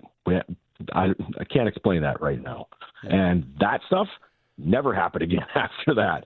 Like, they just got their minds right and got their focus right on all of this. And that was such a huge thing for them, to be able to do that all season long in the regular season, to carry it over into the playoffs. And like, well, different, it's a different mood, different everything in the playoffs. And they've done that. They lose a game and they come back and they play twice as hard. They play even better the next game and they win. And that kind of attitude is just flowed through this team all year. And it's really a big reason why they're where they are now. And that's a big credit to everybody in that room, but it's Lindy for keeping them, on the straight and narrow with it, most of all, because he's lived it, he's been there, he knows what it goes. On Tage Thompson, I was just looking right now to find out his longest goal drought of the year. And I believe the longest goal drought of the year he had was 6 games. He scores in Game 1 against Boston. He has not scored in 6 games. We get the occasional conversation going about whether or not it's a problem. Montreal's got their own problem, maybe about Cole Caulfield not producing in the playoffs. And, the playoffs are going to lead to a microscope about this. Joe, how have you felt about Tage in these playoffs since Game 1 against Boston? I felt like I thought he was pretty good in Game 1. I think that their top line was pretty good in Game 1. I think what we've seen more from Tage, and because it's a lot of attention's being paid to him, obviously, especially after the way he served notice in Game 1 against Boston, where it's like, oh, if you let that guy run free, he's gonna totally turn the game on you. Boston made sure to focus on him heavily. Montreal is, trying to do the same thing, and Tage is using that to become more of a playmaker, which I know, that's not what people are thinking about with him, but he's made some outstanding plays with Tuck, and even some passes with Dalene where it's, he's helping to create chances, and as long as, and this is such an old coachism, as long as the chances are there, I don't feel like he's playing badly. And I think the chances are they were there in Game 1. They were there the last couple of games against Boston. I think there was, maybe like a 3-game stretch there against the Bruins where maybe it was a little bit quieter than I think anybody would be comfortable with. But I think he's there now. It's not as out front and in your face as the chances have been with Jack Quinn. But I think that stuff is there for Tage, and obviously you want to see more on the power play.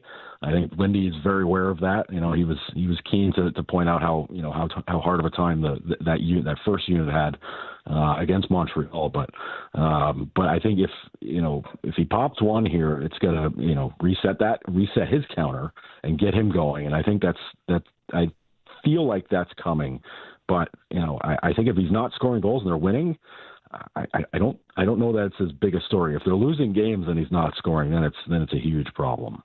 Joe Yerdon on the Western Hotline, of noted hockey and Bleacher Report contributor as well. You mentioned Quinn. That line was great against Montreal in Game 1, and maybe it's a testament to the team that they can lean on a couple different lines. But McLeod actually shooting. I mean, we want him to shoot. But Zucker, McLeod, Quinn, they look dangerous. If I'm Montreal, they can focus all they want about Tage Thompson in the top line. But Game 1 showed that line is one to be feared as well, because they could have had much more than just the one. Yeah, and I think that even goes back to some of the matchups these two teams have had in the regular season. I think back to one of the games up in Montreal where Zucker was an absolute Tasmanian devil out there, and he was driving the Habs crazy, and they were trying to run him down all game. I recall Caden Goalie kept trying to get a piece of him all game, and it kept freeing Quinn and McLeod up for opportunities. And that was also a game where Consta Hellenis had a heck of a game up there. But that's but that group, because it's McLeod's speed, it's Quinn with his ability to get shots away in tricky spots, and Zucker just doing all the little things out there. That's a pain in the butt line to deal with if they're rolling. And boy, they were a burr in the backside of the Habs that entire game, because they were generating all game long. Quinn kept finding ways to get open. And I mean, some of the looks that he had, it's incredible he didn't score, because I could think of at least 2 or 3 shots directly. I was like, oh, he's got one. Oh, no, crossbar. Oh, post. Oh, how did he miss that? It's that kind of thing where, if they lose the game, you look back on it and go, man, he's squeezing it. He's, what's happening? Instead, it's like, no, they're generating tons of grade A chances, and having that kind of mix and that kind of depth is, it's such a big sign of this team all year, because you've got that line, which you can call it the second line, call whatever you want to.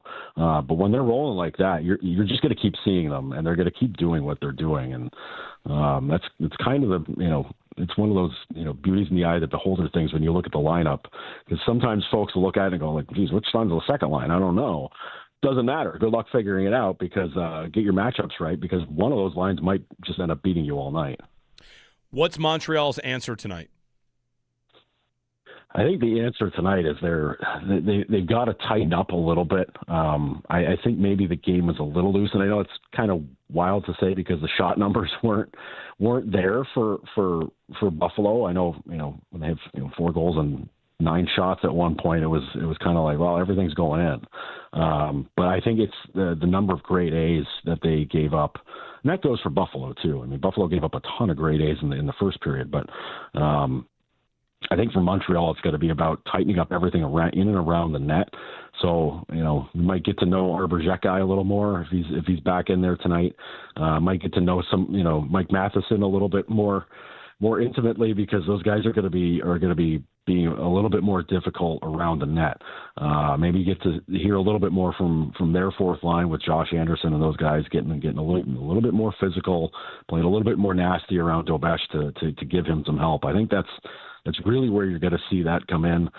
They're going to clean up their own play too, so that they're not, like Lindy says, sometimes we're feeding their offense. They really fed the Sabres offense with some of those quality chances in Game 1. So I think that's what we're going to see tonight. Joe Yerdon of Noted Hockey and Bleacher Report. Joe, thanks for the time, and enjoy the ride, enjoy the rest of this trip, and we'll see where it takes us. I did have a thought about your Lions, right? You're a big Lions fan, I know that. Yes. And Dan Campbell showed up, all of a sudden took the Lions to another level, and you've been on a little bit of a ride since. They got to that NFC Championship game, and you never know where it's going to take you, but it's kind of a new life for Lions fans. I feel like Sabres fans can identify, kind of the same boat. Yeah, it's enjoy the ride while you've got it. I mean, NFL life is a lot tougher because things can change so fast. Yeah. But enjoy it while you've got it, and then hope that you can hit those absolute heights while you're riding that high, because it can change at any moment. But yeah, the Lions. Yeah, I don't know. That San Francisco game's gonna bother me for a while. Yeah. Does it have a name? That game? No, it doesn't have a name. It was just kind of, San Francisco was so good that season. Yeah. So, Lions were up at the half, and it's like, oh, they're going to run away with it. I'm like, no, they're not. No, they're not. San Francisco has a counterpunch, and their counterpunch was really good. And, just rookie coach making some iffy decisions, and, Campbell's wore it ever since. So, I can't hate him for that. Thanks, Joe. Thanks, Jerry. Appreciate it. Always a pleasure. Joe Yerdon, you can find his work. Noted Hockey.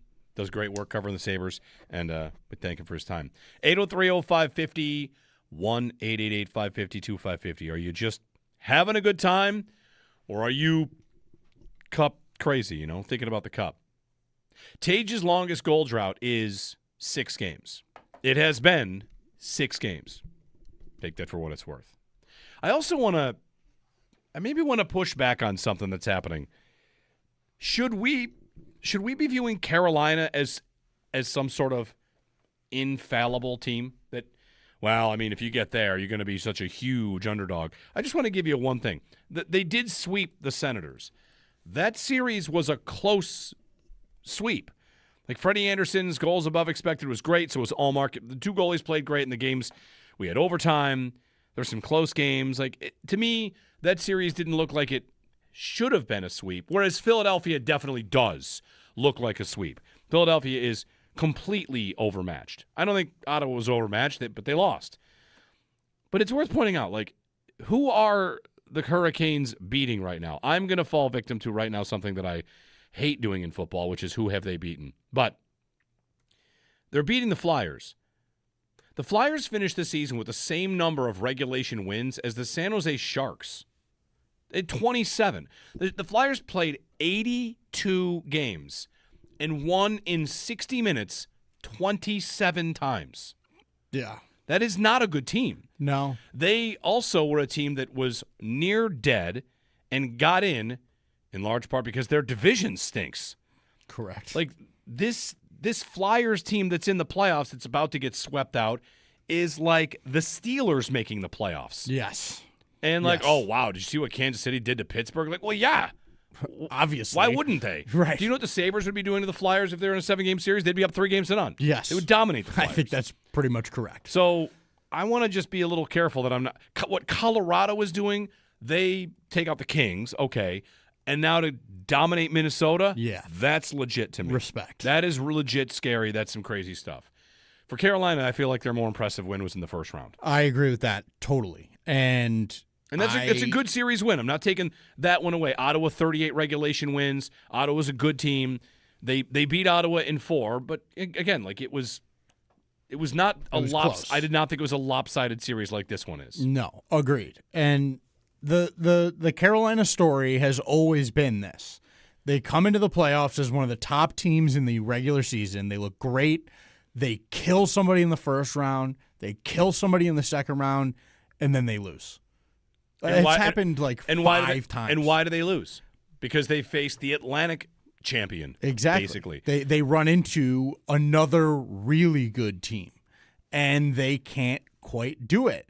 And I think that's a product of a little bit of the way they play. They are a man-on-man sort of, we're just going to outwork and out-muscle you as much as we can and play a good structure. And that works, and it's really good. But as you get deeper and deeper into a run, there's more and more of a book on you, on how to beat you, on some little tricks, and you start to face better and better teams. And then you've got some teams that, frankly, have more playmakers than you do. Carolina is very good. Who on their defense core would bust into the top 4 on Buffalo's defense core? Slavin? Yeah. Probably. Yeah. And that's at the end of the list. Keandre Miller is great. I don't think he beats out Samuelson or Dalene, certainly not, or Byram or Power. Maybe Power. Maybe. And up front, they've got Aho. He's great. Jarvis is good. Svechnikov can score. I don't think they've got the depth the Sabres do. I just don't. I think the Sabres are as deep a team as there is on this side of the bracket. And that, to me, is a good sign. I think that's a thing that I'm thinking about a lot in this series against Montreal, too. The Sabres played the Hurricanes 3 times this year, and they won 2 out of 3. They lost 2 out of 3. Yeah. Carolina won 6-3. Buffalo won 4-1. And then the other one is a 2-1 win where the Sabres lose, and that's Brandon Bussey making 1,000,000 saves. Right. It was a great game from the Sabres, and they lost. So, all right. Will they be underdogs? Yes. And they probably should, because they would have to win 1 game in Carolina, and they haven't won a game in Carolina in a decade. Are we almost at 10 years? It's been a while. It's been a long time. But again, it's not this team that went to Carolina the last 10 years. Anyway, 803-0550 to join us, and 1-888-550-2550 on who's ready for that, by the way, to open up that old wound. Yeah. This time, the hockey gods demand that they lose 4 players to injury.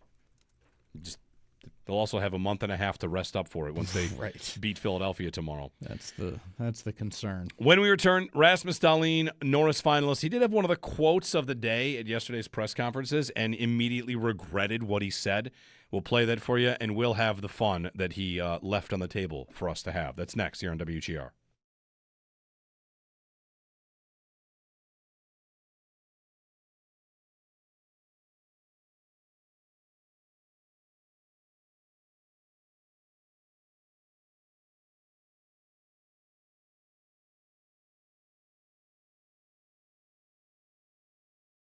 I'm thinking about this series. I'm not trying to get too far ahead, and I am firmly in the I'm having a good time. I am not cup crazy yet. And there might be like Bills comparisons here, right? Mm-hmm. If you're talking about the Bills season and it's week 12 and they're 11-1, are you Super Bowl focused or having a good time? A lot of people are just Super Bowl focused. Yes, we're having a good time, but it's almost there's a big element of none of this matters unless we get to the Super Bowl. None of this. This is cool. Great. Congratulations. Oh, you beat the Chiefs in the regular season again? Amazing. Great. Not impressed. You have to go to the final stage to get any sort of recognition for taking a step you haven't taken before. And for the Sabres, if they win this series, they're going to go farther than the Leafs have gone since when? The 90s? 90s, yeah. They lost the conference final to Carolina in the 2000s. Anyway. Yeah. I totally can understand not wanting to get ahead of yourself and think too much about what could happen after this because you want to cherish what's happening now. But I think as fans, you can kind of have both conversations in your mind at once. And so I'm definitely doing a little bit of like looking ahead and like, okay, what does this look like? What's the path look like? What are the chances, really? Like truly, honestly asking myself, like, is this realistic to think about? And I think, yes, it is. I mean, they're in the second round. They're up 1-0. They look great. And, Carolina's a buzzsaw, but they have got historic issues in the conference final. So, I'm thinking a little bit about it, but really my mind is set on Montreal tonight. Like that is your forefront right now, and it should be. How much is the historic issue Carolina's had in the conference final, the playoff format? It could they be get a to little the bit of conference that. final, and they finally play a good team.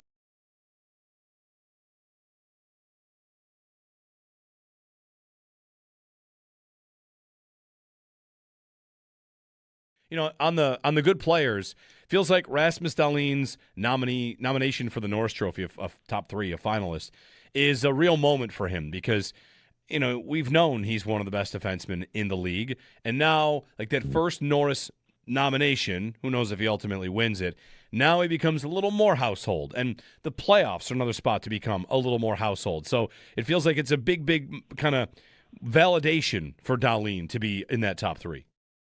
Oh, it absolutely is, and I think back to even last season, how good he was last season, and it was one of those things where it's like he didn't crack the top 5, and he just finished outside the top 5 last year. He's 6th in voting, and it was like this guy's coming, and it was like if they make the playoffs, everybody's going to notice him a lot more.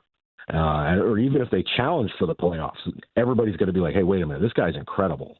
Because a lot of folks were still stuck on those first few years where that learning curve for playing defense in the NHL is rough. And, when you're 18 and you're playing 20 minutes a night in the NHL and, you don't have everything down, but all the raw skills are there. You can look really good, but, the total package isn't there yet. And now it's there for Dalene. And now he's absolutely incredible with everything that he does out there. And it's all of that. It's the will to win. It's, playing mean, playing nasty when he's got to, and doing all the little things and, being big in the community. Everything about him is now like, oh, right, yeah, he's arrived. He's here now. And, you see the 3 finalists, and it's Makar, it's Werenski, and it's Dalene. You're like, whoa, he topped out Quinn Hughes? Yeah. Like, Quinn Hughes had an incredible season. That guy's awesome. Dalene's got more votes than him. Holy smokes. And, it's one of those things where you see it from the outside. Even somebody who doesn't watch Buffalo at all, you see this guy play and you're like, wow, okay, this guy's amazing. How the heck does this guy stay under the radar this long? And that's not going to happen anymore. He's out there front and center.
Who's ready to run it back? Game 2 tonight of Sabres and Canadiens, 7 o'clock puck drop at KeyBank Center. Some big news from yesterday. Sabres captain Rasmus Dalene was announced as a finalist for the Norris Trophy, which honors the league's best defenseman.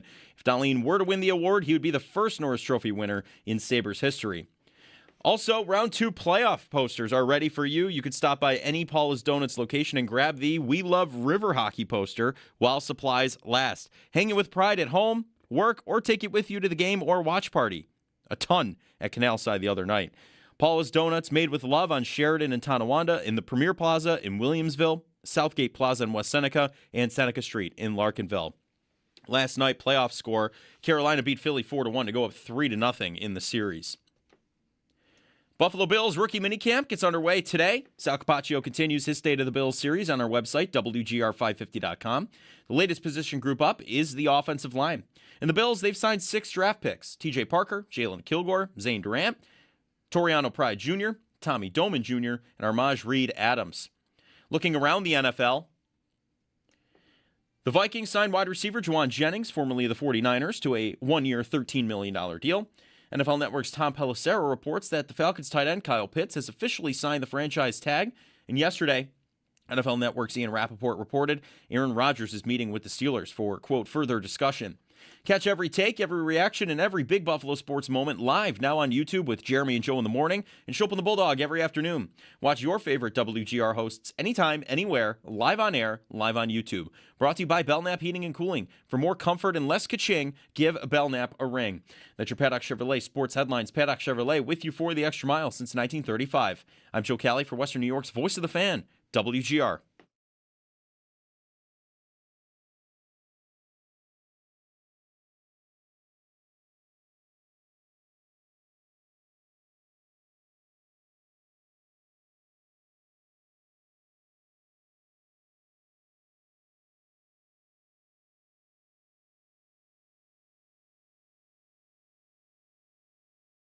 It's been fun following his journey. He came and lived at my house. He did a lot of weird stuff in his first year. But he's just maturing every day, so it's just unbelievable to follow his journey. And he's only going to continue to get better. And I absolutely love having him as my teammate.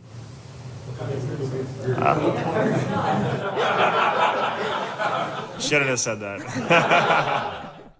Rasmus Dalene on Zack Benson. Did a lot of weird stuff. What weird stuff? All right, I shouldn't have said that.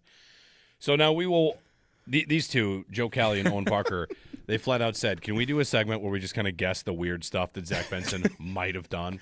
So, like, you know, what else are we going to do? We got 10 and a half hours till puck drop, so, yeah. What are you guys thinking? I couldn't stop thinking about this morning weird as I was stuff? like, making all the stuff. Like, what could he have possibly been done? The first thing I had in my head was he was just eating all the erasers off of Dalene's pencils in his house.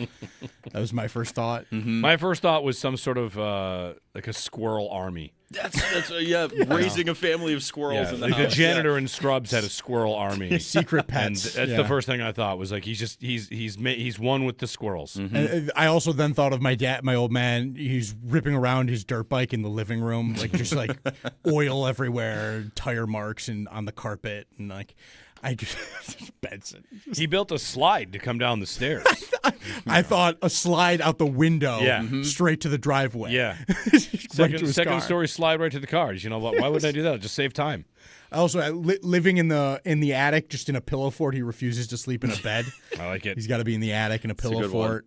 I also I wrote all these down. I had so many in my head. Won't stop climbing on the roof and refusing to get down. Felt like something he would do. Let's see, what else do I have here? Gnawing on Dalene's antique furniture legs like a dog, just down there, like just going crazy. It just seems like such a hilarious kid that I could just see doing all of these things. So it's funny. Like Benson has 5 points in his last 4 games. He had no points in the first 3 games of the Bruins series. He did finish the regular season on a heater as well. He finished with 2 points against Dallas, 1 against Chicago, 1 against Columbus, 2 against the Rangers, 1 against Tampa. He ended on a 5-game point streak and is now kind of, again, 3 out of 4. So I was looking at his season and when this all started to happen. October, it's no goals and 8 assists. Mm-hmm. And November, it's no goals and 1 assist. He also missed some time there in November. Missed about like 2-3 weeks. January. January, you get December. December, you get 4 goals and 4 assists. Mm-hmm. January, 2 goals and 6 assists. So like 8 points December, 8 points January. February is a short month. There's only 2 games because of the Olympic break. He had a point per game. March, 9 points. Long month. And then April, 7 points in basically half a month. Like, the arc appears to be what we if you didn't hear it the one day, I wouldn't imagine you'd remember. Sneaky Joe said, like, he could be a 70 assist guy. Yep. I said, like, that'd be like 3rd in the league in assists. And we kind of joked about how much he could actually find the score sheet. But he is doing that regularly now. And the 2 passes he made in Game 1 against Montreal are both high-level assists.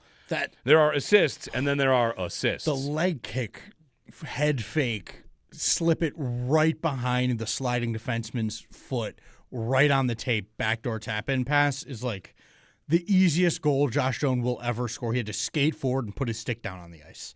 Benson did the rest. Yeah. That play was incredible from him. And he makes those kind of plays, like attempts at those kind of plays 5 times a night.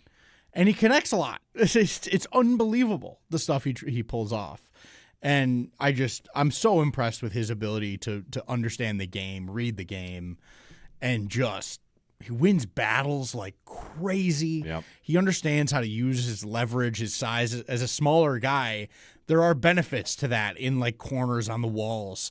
And he's so good at like getting up underneath in a vulnerable spot and like creating space and winning battles for pucks, and then finding a man after winning the battle is always what I'm most impressed with. It's funny, like, if we could zoom out on hockey here for a moment. Hockey loves big players, and the Sabres have a ton of big players. Like, size is good. Smashing guys is good. Hockey treats being small as a very big limiting factor. But there are certain roles in which being the small guy would be better. Yeah. Like, I'm trying to think about it. How does it work when you try to swat a bee? Right? Like, what? It's too fast for me. Right. It's too small. I can't Too find agile. it. Right. He moves too quickly. And when he's going in, there are a couple times in that Montreal's not that physical, throw him off the, throw him to the ice. Like Boston in the early stages of that series, I thought Boston was able to throw him around a little bit.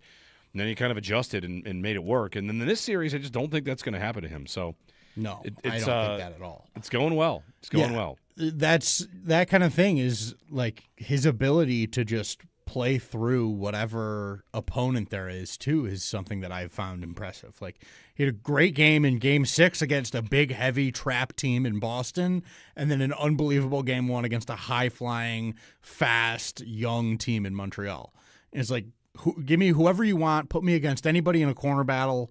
Give me any line, any teammates on my line. He was playing on the 4th line earlier this year. I mean, he is such a Krebsy in a way. Like he will do anything that needs to be done, and he'll do it all well. And I think he is a dream hockey player for a head coach to have. Like this guy can go out there and just annoy the crap out of the team he's playing against and give me some points, and he's good in his own end. Like, sign me up 7 days. Like, let's go. One other thing about this series that's kind of interesting, let's get some calls here. There were 6 goals scored in Game 1. How many of them were, like, ugly, greasy? Is it none? Right? I mean, highlight goal on the first one. Yeah, the low power play pass from Benson to McLeod, second goal. Yeah. The Suzuki pass is the same play on the power play. The Kirby Dach goal was sick. By the way, I feel like going to the game and coming in the next room, like, hold on, I didn't see all the replays. Later that day, I went home and watched the Kirby Dach goal. I was like, holy cow. Yeah. That was sick goal. Pretty sweet. Really sweet. Byram was a high-level play. Yep. Right? If you want to call Greenway a gross, greasy goal, then sure, fine. but it's still he's shooting for the corner. Right. Like it's a good shot. I'm not speaking this into existence. Don't yell at me. I'm just saying there were no like bounce off the butt goals. And those happen in the playoffs a lot. And when you have a free skating series like this, maybe you're just going to get better goals out of it. You we're going to get some highlight reel goals from these two teams Yeah. going forward for sure. Yeah. 803-0550. Dominic is up. Hey, Dominic, good morning. Hey, guys. Good morning. I was just calling to go back to what you guys were originally asking, if we're just happy to be there, if we're Cup crazy. And I would say I'm somewhere in the middle because obviously we want them to win the Stanley Cup. Everyone does. But at the same time, like, didn't really see this coming. Like, it really came out of nowhere. Like, watching the beginning of the year, it looked a lot like last year where they just weren't – they were in games, but they weren't really – didn't have that fight to them. So they were just, like, losing close games, and they were just going to do it all season. And then obviously I was wrong. That's not what happened. But yeah, so that's all. I'm just gonna say, like, if they do what the Bills do and they just keep getting to the second, third round years and years down the line, I will probably get to the point where I'm just like, we need a cup. Everybody does. Yeah, everybody does. Yeah, and then I'm just hoping if they don't win it, which they will, they don't do what the Bills did and just kind of like slowly add pieces, and they do more like what the Rams did, and they're like, okay, we got it. We just need a couple pieces. Let's get them. And like, you know, because the Bills, I think they're their own worst enemy by just being so good they don't get draft picks. So they're always drafting low, but they're like bumping their head against, you know, whatever the AFC, you know, championship or second round or wherever they end up getting. That's all. Yeah. I just hope we don't get to the point where we have to get Cup crazy and they win one before that. I was thinking of thanks, Dominic, for this phone call. I was thinking of a team today about how now they're mad all the time. And I forget who it was, what sport it was. Maybe the Sixers. They're mad all the time.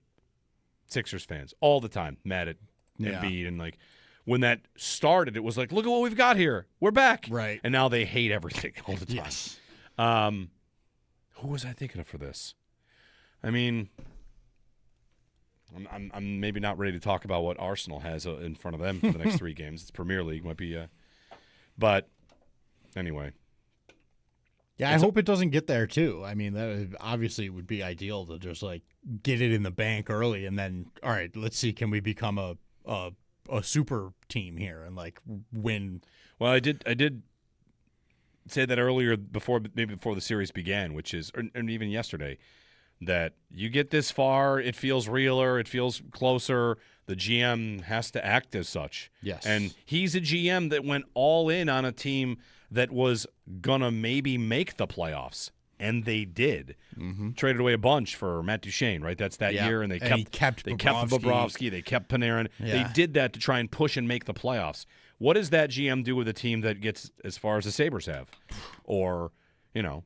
Trade they me. did. I think that Columbus team, did they win a playoff round? They beat Tampa that year. They beat Tampa. The Tampa, like 60-plus win Tampa. Like, big upset. That was the Tampa letter. And they were going to lose, though, their goalie and their best goal scorer. Everybody was And this out. team, you know, we'll see about Tuck. Like, how does the GM treat it? I think he treats it like they can win it. I think so. Which means an offseason would be, you know, whenever it ends, alive. Yeah.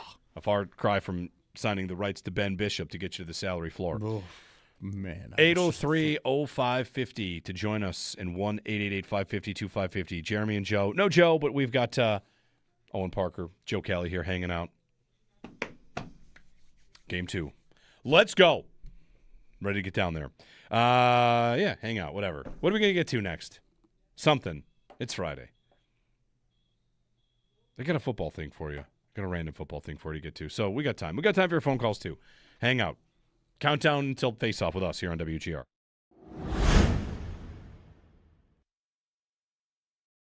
For more comfort. Now's the perfect time to make yourself comfortable with a new electric heating and cooling system from Belknap. In Western New York, summer and winter bring extreme temperature conditions. Make yourself comfortable with Mitsubishi electric heat pumps, designed to keep your home cool in the summer and warm in the winter, no matter how hot or cold it gets outside. Call Belknap today to learn more. I'm Gary Garfel, president of Belknap. We work on your schedule. We don't charge more for weekends and evenings. That's why we say, give Belknap a ring.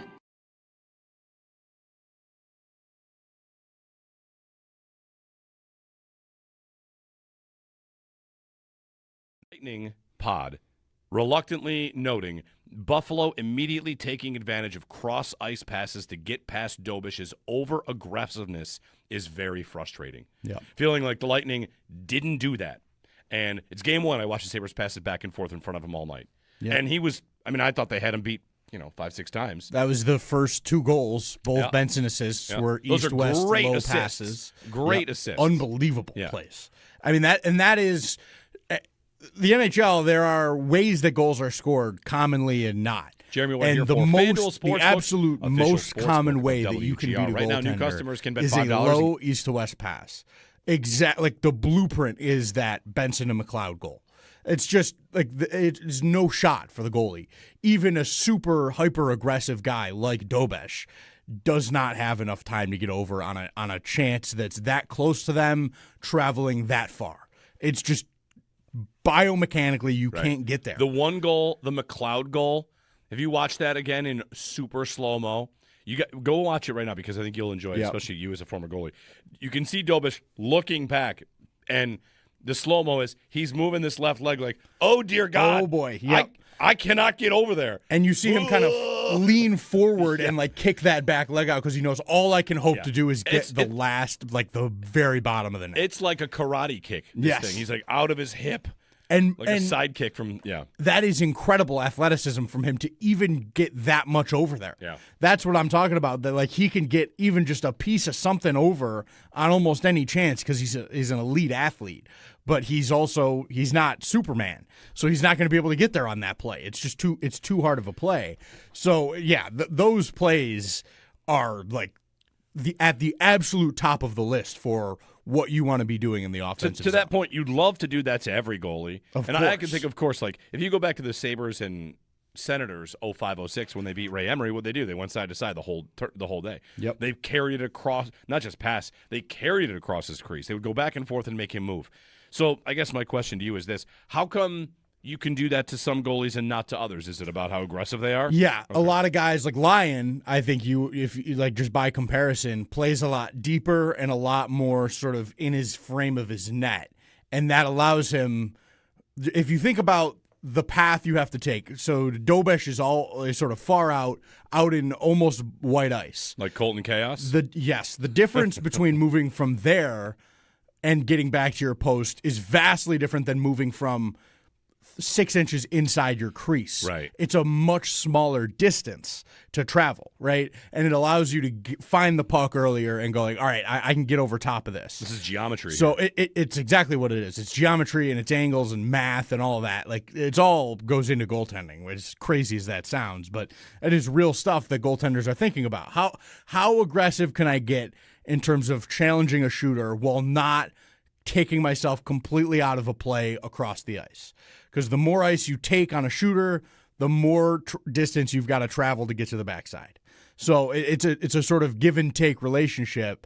And Dobish is on I'm going to take a lot and give up some on that backside. And a guy like Lyon or Hellebuck is another guy that plays really deep in his net and just sort of lets the game come to them. It's a very different style of goaltending.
I've got an announcement.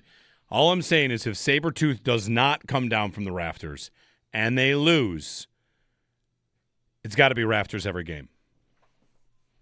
Just like we're talking about, superstitions and this and that. He came down game 1 against Boston, they won. He came down game 1 against Montreal, they won. They have not won another home game. Need it. That's very true. Oh, my God. I didn't even think about that. Sabretooth, sorry. I know the insurance bill will go up. Gonna need it. Yes. If they lose tonight, we can't risk game 5. We can't have that happen. Got to do it every night. We got to. Somebody's got to step up. Yes. Would you do it? Could you do that? In a heartbeat. You could do it? Oh, yeah. Before I did this, I was building houses and I built roofs, and it was standing on a roof is not quite the same as belaying over an open pit. You would be stunned. He's basically Spider-Manning too. He's upside down for a good majority of it. Would you hang upside down? 100%.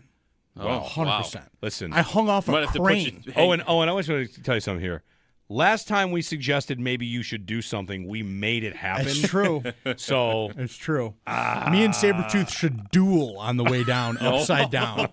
Just put you in full goalie gear and have you go flying down with him. Yes. I did appreciate at Canal Side the goalie full gear goalie table jump. Oh yeah. It was a good one. I was walking in next to the goalie in full gear. Oh, yeah? And I was like, this seems appropriate.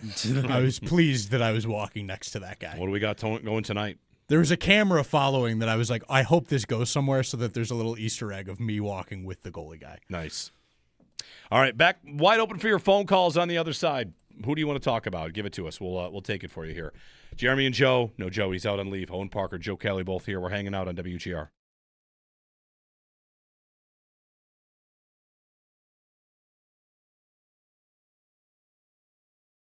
You know, on the good players, feels like Rasmus Dahlene's nomination for the Norris Trophy of top 3, a finalist, is a real moment for him because, you know, we've known he's one of the best defensemen in the league, and now, like that first Norris nomination, who knows if he ultimately wins it, now he becomes a little more household, and the playoffs are another spot to become a little more household. So it feels like it's a big kind of validation for Dalene to be in that top 3. Oh, it absolutely is. And, you know, I think back to even last season, how good he was last season.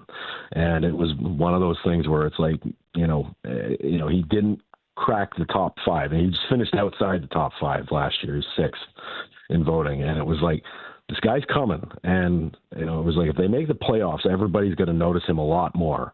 Or even if they challenge for the playoffs, everybody's going to be like, hey, wait a minute, this guy's incredible. You know, because a lot of folks were still stuck on those first few years where that learning curve for playing defense in the NHL is rough. And, you know, when you're 18 and you're playing 20 minutes a night in the NHL and, you know, you don't have everything down, but all the raw skills are there. You can look really good, but, you know, the total package isn't there yet.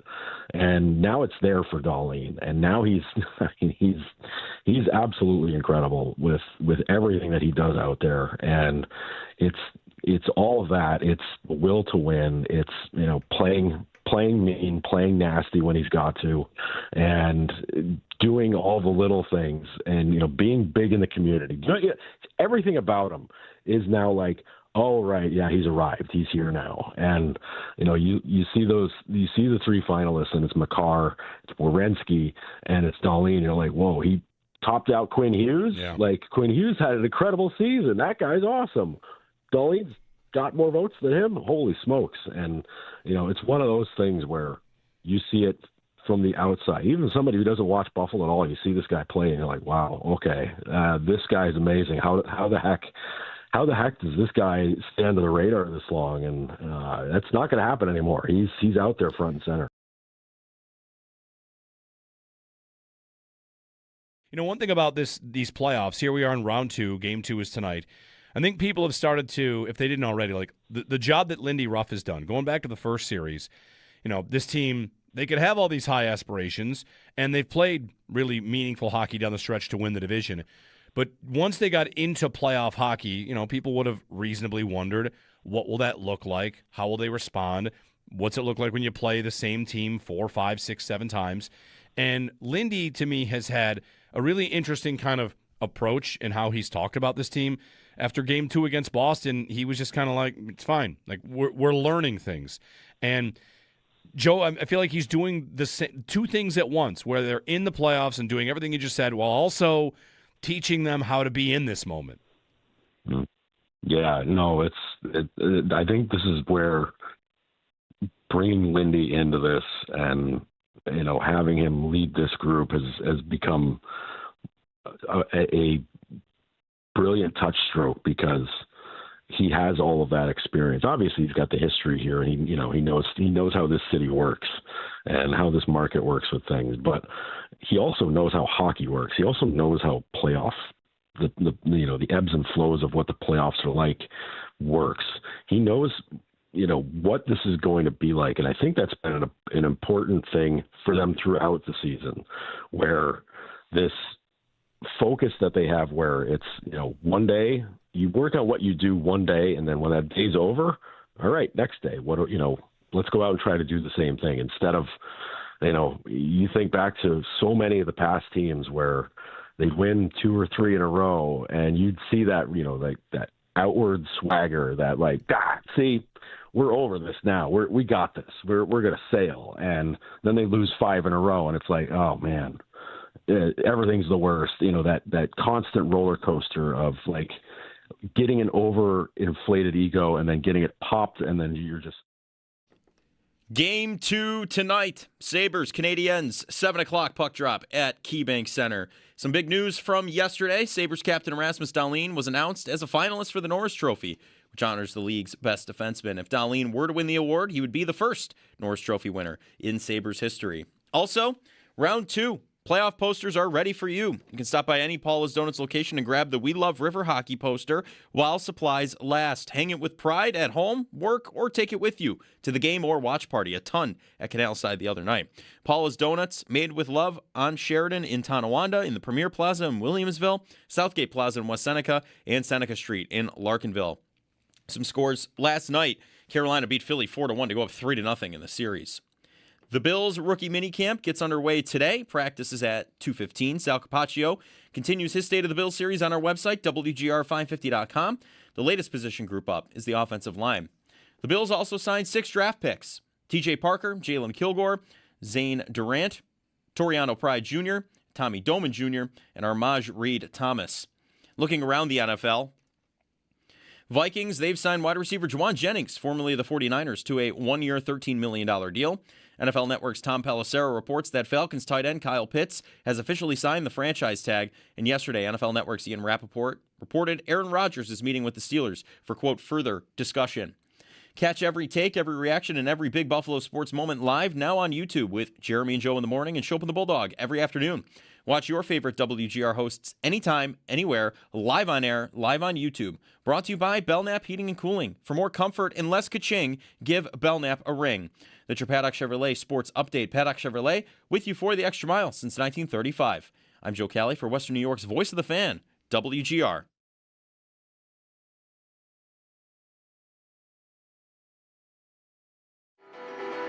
It's Jeremy White.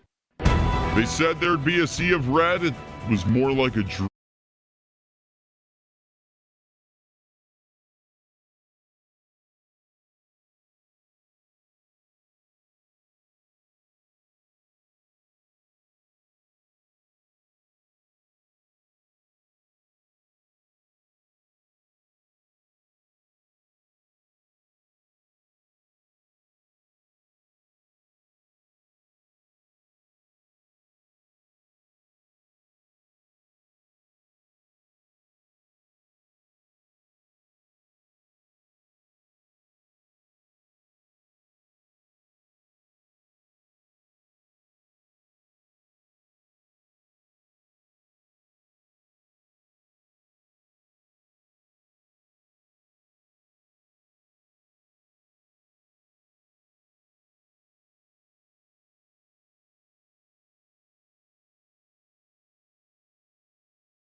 WGR. I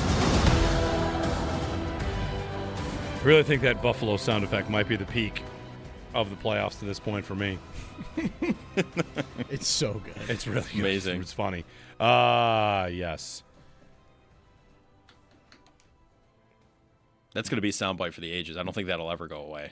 It's gonna stick No, around. that's gonna be eternal. I wonder about the Red invasion tonight. There are the number of tickets available at like one of the sites you can track how many are available has been steadily climbing. The number of tickets available. So, and the get-in price is not cheap. Game one was cheaper. Yeah. Because Wednesday, here we have a Friday night. Wednesday, Friday. Yeah. Is a big week. It's a big swing. Saturday morning, I'll do that to you. I look forward to my own test about how lit a crowd will be. Is like a Friday night playoff in May. It's going to be pretty lit, especially if some Montreal fans are there too. Like that'll probably bring out the best in everybody. I think that's right. The test for how wild the crowd is going to be throughout the regular season for me was how many people are wooing during an anthem, and it's a direct correlation. Like we got a lot of woos. Woos are big. And then the crowd would be just unhinged. And I think tonight could certainly be something like that. 803-0550 to join us. We'll get some of your calls in. 1-888-550-2550. Jeremy and Joe. Joe is out on leave. We're hanging out here. Game 2. I got a buddy coming in from out of town to go to the game with me, and I'm trying to think, like, which of my 7 different roads to getting to the game is the one I want to take, you know? Do I want to go here pregame, stop by Canal Side, go in, go here pregame, go over here? There's some pressure. I don't know. We'll see what happens. It'll be a good time no matter what. Yeah. Are they doing red carpet stuff for these games or no? No, I don't think so. The crowd's probably too much of a crowd. Yeah. They do the red carpet stuff for, select home games, but I don't know if they're doing it for playoffs. Rob in Niagara Falls. Hey, Rob, good morning. You know what? Hockey's probably one of the most beautiful team sports there is. But that being said, it is a team sport. And in order to make a team, sometimes you got to fill a role. And you're expected to play that role. You might have a more complete game, but you got to fill the role that's expected of you. So I kind of looked and I checked it out. Have you guys ever looked at Benson's Western Hockey League stats? I probably have, but I don't know them off the top of my head. He had 180 points in 140 games. And one season, he had 96 points in 60 games with 62 assists. My point is, yes, he's been filling a role. But like McGillney was not McGillney until LaFontaine came, I believe Benson is going to grow, and he's better because Josh Doan is with him. And that might be right. I'm now looking up the Western Hockey League's all-time points leaders just to see, in a single season. One thing about any sort of prospect is, no matter their game, if you want to ever think they're going to produce at the NHL level, you want to see that they produced at other levels. So those numbers to me don't sound gaudy. They sound really good. And different leagues like the Q versus the O versus the Western, yes, very different. There's very different standards. Yeah, expectations right? and whatever. The dub is typically, the WHL, is typically considered to be a little less high flying than the OHL and even more so than the QMJHL. That's typically known as the tougher sort of maybe pro style league. OHL is known to be the best all around sort of deal. Yeah, and the Q is points, right? Yeah, Q is let's ride. River hockey. It's Montreal. It's Quebec. There's a reason that the Canadians fans love the way their team plays. They are obsessed with high skill, elite sort of playmakers and snipers, and they love those kind of guys. And so that league is kind of trended that way. In response to, I think, what the market enjoys. What's the ceiling for Benson? I don't know, because I could see him playing with, if he's playing with a sniper like a Tage Thompson maybe at some point in his career. I think Joe's 70 assist number is not far-fetched at all. I could see topping out at what? You want to say 75 assists and such a 20 goals? That's such a big number. It's crazy, but what about the way that he's played here tells you that isn't feasible? Well, I don't think he'll ever be Caulfield in the way that Caulfield scores. No. But Caulfield's arc is worth pointing out. Like from Correct. 23 goals, 26 goals. Those are in like not full seasons. 28 goals in a full season. Caulfield the last 3 years has gone from 28 to 37 to 51. Yeah. Like that's some pretty significant juice. 88 points is a career high for him after, 65, 70, 88. So I don't think Benson's ever going to get to 50 goals. No. I don't know if he'll get to 30. No, But I would be genuinely surprised if he hits 25 ever. But playmaker and setup. But he'll always get 10 to 20 because he's just around the net all the time. And so, the goals will always be around, and the assists is really where I think he could pile it up. I mean, just look at that play he makes to Doan, man. Yeah. And the kind of stuff he can do creating those plays. That was kind of a lucky one with Hudson blowing a tire. But him and Doan both are so consistent at stealing pucks and creating those kind of looks out of nowhere with no help from anybody. It's just, I'm going to go outwork a guy and turn around and go make a play. And like that you can do at any point. There are players that can produce when you put them in situations, and there are players who produce on their own. And Benson, to me, is a player that produces on his own. He's a driver of a player. And that, to me, is a huge asset. 803-0550. Next to Taylor in Lockport. Hey, Taylor, good morning. Good morning, guys. Two things. First of all, going back to what Benson does at Dalene's house, he definitely has the Bison call as his alarm. It goes off at 3 a.m. and he just runs around the living room before going back to bed. And then secondly, we brought up what Kekalainen could do potentially in the offseason to kind of bolster the roster. And it got me thinking, what are our thoughts on if we do go ahead and win the Cup this year? What is the reception like for Kevin Adams, who kind of, basically built the squad? So I'll hang up and listen. But thanks, guys. Love the show. Thanks, Brett. It's hard for me to answer any question like, if we win the Cup, what would it be like if blank? Because, I mean, who wouldn't you want to give a hug to, right? Adams, his role in this, it is so unique.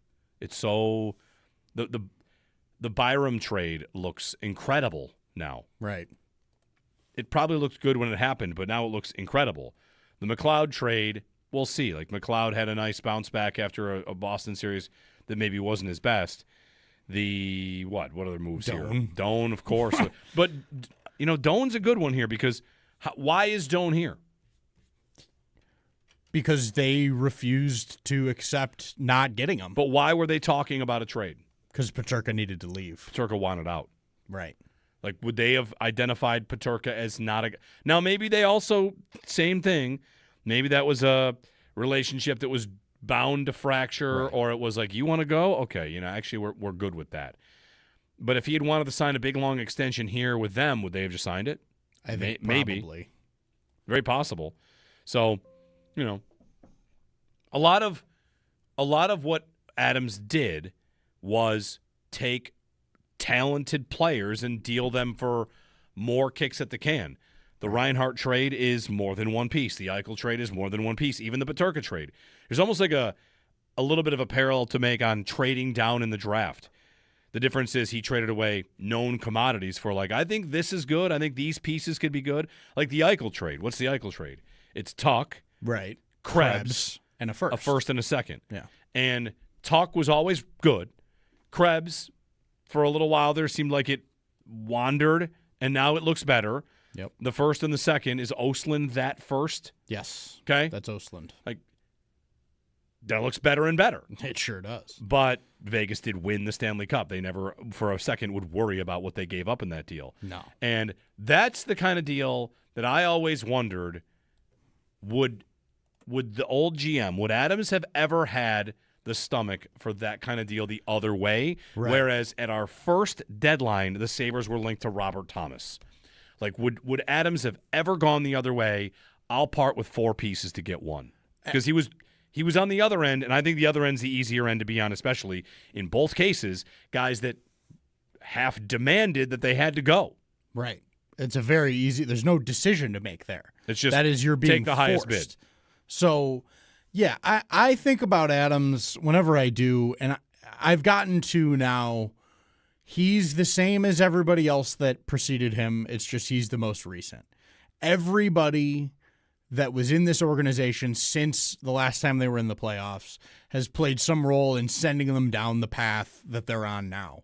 And you think of guys like Kruger or Granato or Murray or Botterill, and they all did things, and some of those things led to good things happening. Like Eichel being here was not because Adams drafted him. It was a tank thing that Botterill, whatever, all this stuff. And then down the line, it turns into, okay, now Adams gets to make this deal, and then it turns into Tuck, Krebs, and Östlund, right? And so there's this sort of trail backwards.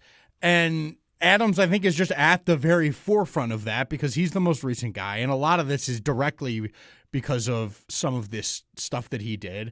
But he also didn't take, Dalene was here, and there was all this stuff that had already been done to have already put them towards this path where they are right now.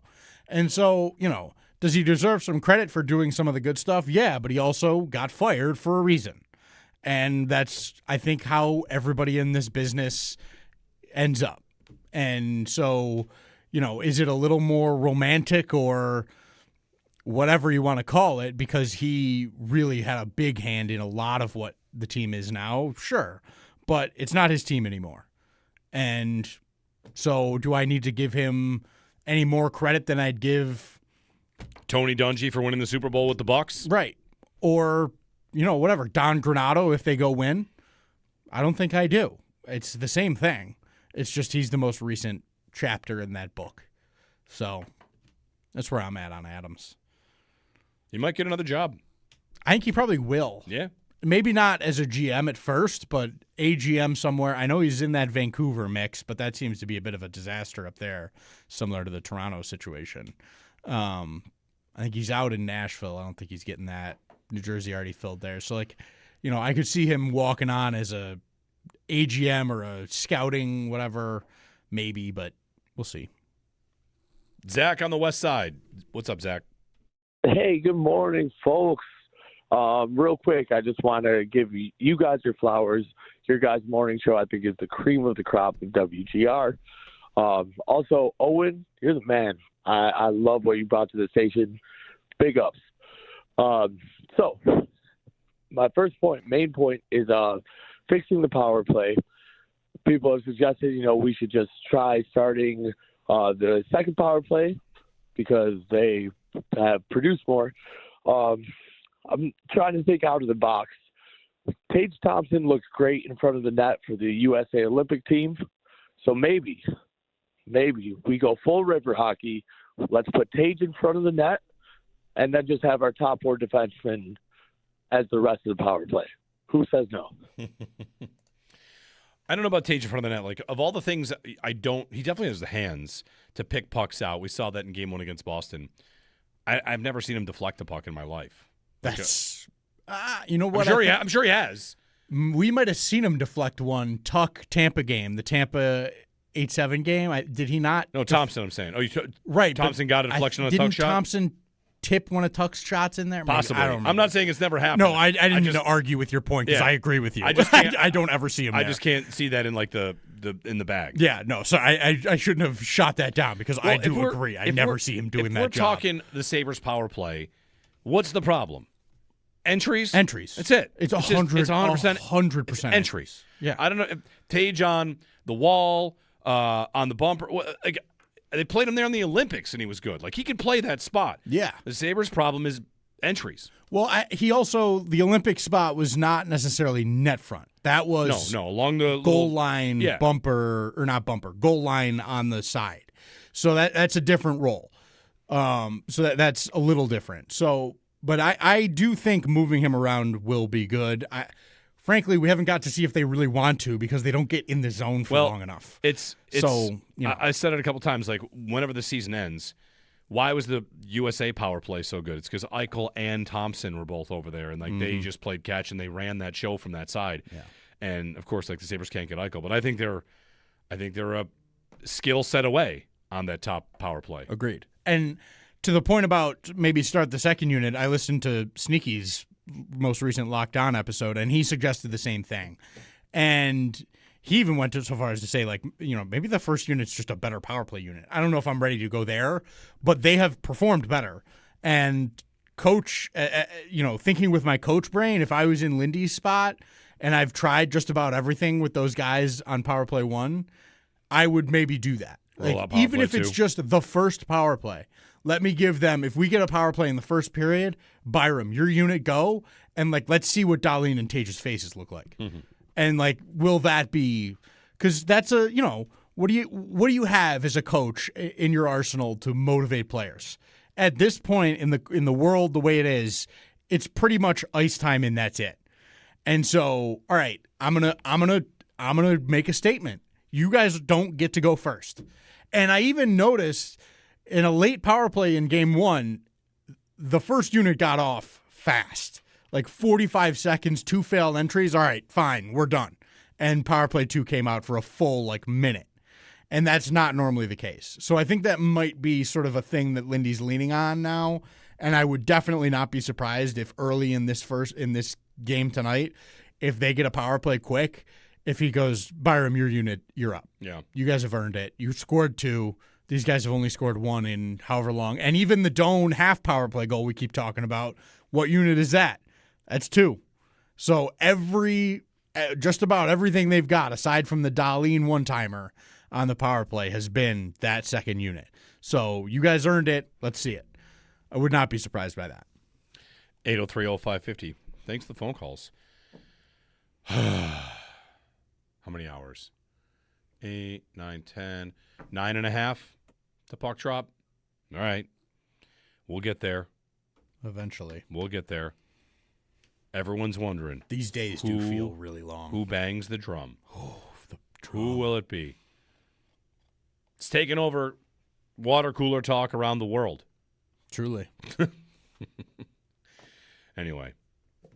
I wonder if the Bills rookies will be there. Rookie camp's going to start. That's what tonight's the night to do it. I was thinking about my roster. It was if I don't get my Skylar Bell tonight, I'm going to have to make a waiver move on Monday because that's not happening. I think they'll be there. Maybe next year in the playoffs we do the full-on cameo draft. And it's Jumbotron appearance counts, in the booth counts. Social media appearance? Sure. Okay. Full cameo draft next year because Chad Montgomery would have scored some points. Right. And Bills rookies would have scored some points. We'd be going through and be like, is TJ Parker in that camera shot or not? Right. Yeah. Zapruder filming full Jumbotron. Cameo draft. We'd have to demand the feed from the Sabres. Can you guys give us the raw feed from the Jumbotron? We got to take a look at some stuff here. Meanwhile, I'm charting how many of my friends will be at this game tonight. I got a bunch of buddies going. Yeah. The old man's going. He's going again? He's going again. Hey, talk about this for a second. He went from, no, I know. I can't do that, no, to all of a sudden, I'm at every game. Right. Whoa, he said to me after the game, he's like, I'm not going to go again. I can't go again. I can't go to these games. I can't. You go again. He's going again? Bang. I'm going again. I'm excited. Oh, are you? You bum. Right. Get out of here. You were too good. He wasn't too good for it, but yeah. Stand by your takes. He's been. I couldn't. It's so many. It's hard for we're big too. Yeah, right. He's there. All right, we'll have to text him. We could hang out. I think he's going to be in a suite. It wouldn't be on me. Doing live the sweet life again. Yeah. I got up my sweet game. Yeah. It's fine. What's that? You're telling me it wouldn't be on me then? No, he was in game 1. No. He didn't go? No. He was at game 2. Yeah. He was at the loss. He was at game 2. Oh, all right. Then I misunderstood. He and I were on a text invite, and I thought he went last night. Or I thought he went to game 1. He's going to game 2. Yeah. All right. I misunderstood the text invite. Yep. All right. Well, get the job done. I love it. We got the seats. Let me give a quick little public service announcement. My wife and I, we went to game 1. We bought seats that on the app they showed up. They were bar seats in the arena. You probably, if you walk the 200 level, you see these seats. They are listed as obstructed view. And we were not planning on going to the game, and I opened up the app, and there it is, 200 bar, and it's rail 1, rail 2, rail 7. and they are indeed high top seats at a high top bar looking out from the 200 level into the bowl. The tables in the 200 level are in front of you. So it's listed as obstructed view. I would say if you get a chance to buy those tickets, like on the secondary market, expect it is a mildly obstructed view. Mm-hmm. I had to, whenever the play would come down into this end, the end we're at, stand on the bar that's on the chair all the way up to try and look down in. Yeah. So it was a little bit of an effort watch. Still, it's 200 level, and people are coming and asking if you want food and drinks, and it's nice and roomy in that concourse. So if you are out there searching the secondary market and you see that it says obstructed view, that's all it means. It was, I wouldn't say it was the best seat, but it did the job. We were in the building and we're on the 200 level. So for buying tickets when you're already downtown, that's you're not going to complain too much about that. That's a good spot. I love those I love standing room only spots at games. There's a little nugget buried in there about the KeyBank Center renovations. The Sabres are seeking a $400 million renovation. And the number one thing that they should probably want is standing room. Yes. I mean, I shouldn't say that. There's probably 20 things ahead of that. But the ability to, I don't know what they could do inside that bowl when they do get down to renovating it. Like, would it be how much they can change sections or segments? Because the concourse is rough. Yeah. The concourse experience is rough for these packed games. Whether it's the bathrooms and there's a food stand right across from it, and you've got these choke points all over the place. Mm-hmm. Like it can be rough. Yeah, I will say my experience at TD Garden, that was a whoa world of difference. This is a different game over here. I can think of I've been to Columbus a bunch of times. Columbus. Yep. I mean, the concourses. You could play street hockey in the concourse. Get the Blade Gang in You there. could get the Blade Gang to play in the concourse, and people could walk by comfortably. It's quite big. I believe it. All right, we'll get a break in 803-0550. Countdown continues to Game 2. A 2-0 series lead would sound real nice. That would sound real nice. Real nice. Speak it into existence. You can give us a ring if you want. Jeremy and Joe, Owen and Joe Kelly here as well here on WGR.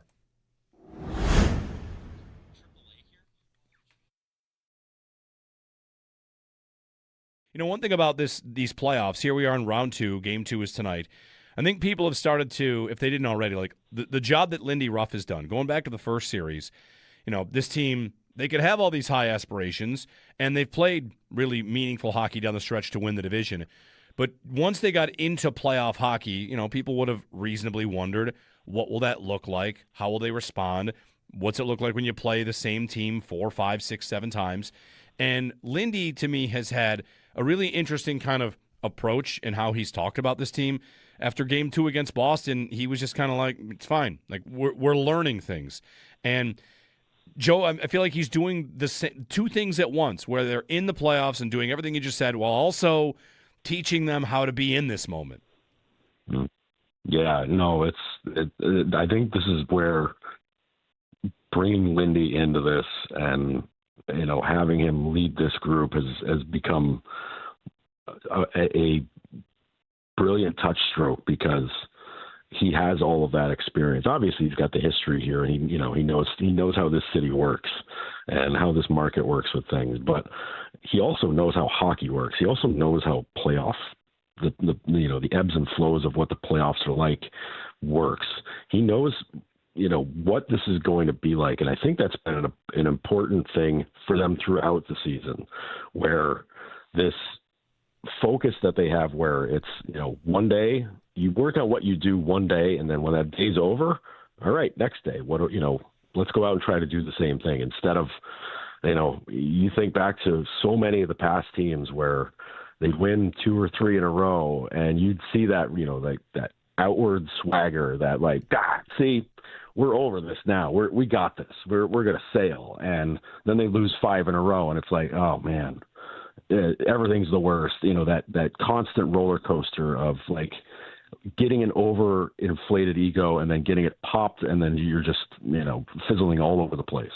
That never happened this year.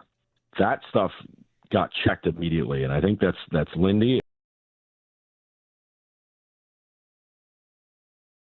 I'm thinking about this series, I'm not trying to get too far ahead, and I am firmly in the I'm having a good time.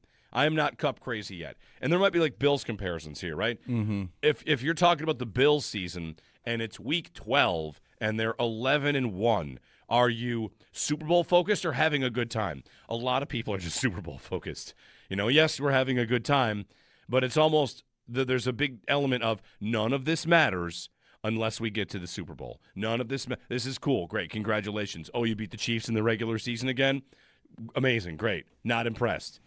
You have to go to the final stage to get any sort of recognition for taking a step you haven't taken before. And for the Sabres, if they win this series, they're going to go farther than the Leafs have gone since when? The 90s? 90s, yeah. They lost the conference final to Carolina in the 2000s. Anyway. Yeah. I totally can understand not wanting to get ahead of yourself and think too much about what could happen after this because you want to cherish what's happening now. But I think as fans, you can kind of have both conversations in your mind at once. And so I'm definitely doing a little bit of looking ahead and okay, what does this look like? What's the path look like? What are the chances, really? Truly, honestly asking myself, is this realistic to think about? And I think, yes, it is. They're in the second round. They're up 1-0. They look great. And, Carolina's a buzzsaw, but they have got historic issues in the conference final. So, I'm thinking a little bit about it, but really my mind is set on Montreal tonight. That is your forefront right now, and it should be. How much is the historic issue Carolina's had in the conference final, the playoff format? It could they be get a to little the bit conference of that. final, and they finally play a good team.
He spins around, looking for a trailer, dumps it in. Holzinger rolling around, takes a shot. Sanderson scores!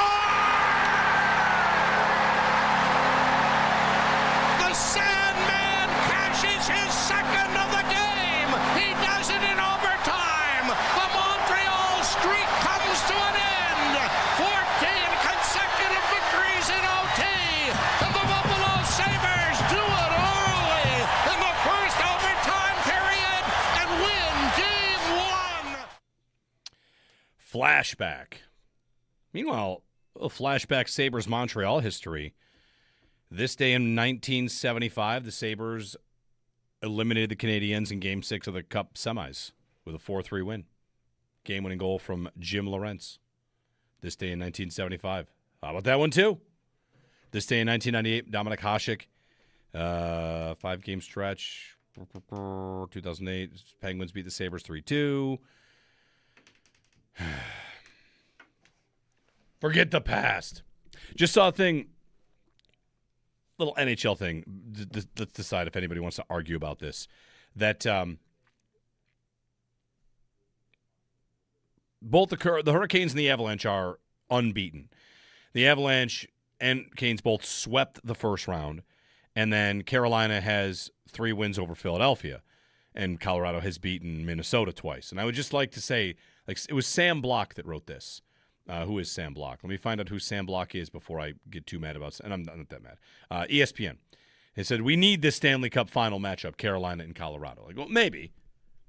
Carolina swept Ottawa, and Colorado swept L.A. And Colorado has a tough second-round opponent, and Carolina doesn't. The Hurricanes do not have a tough second-round opponent. So you could say what you want. They're 7-0. I think they are good.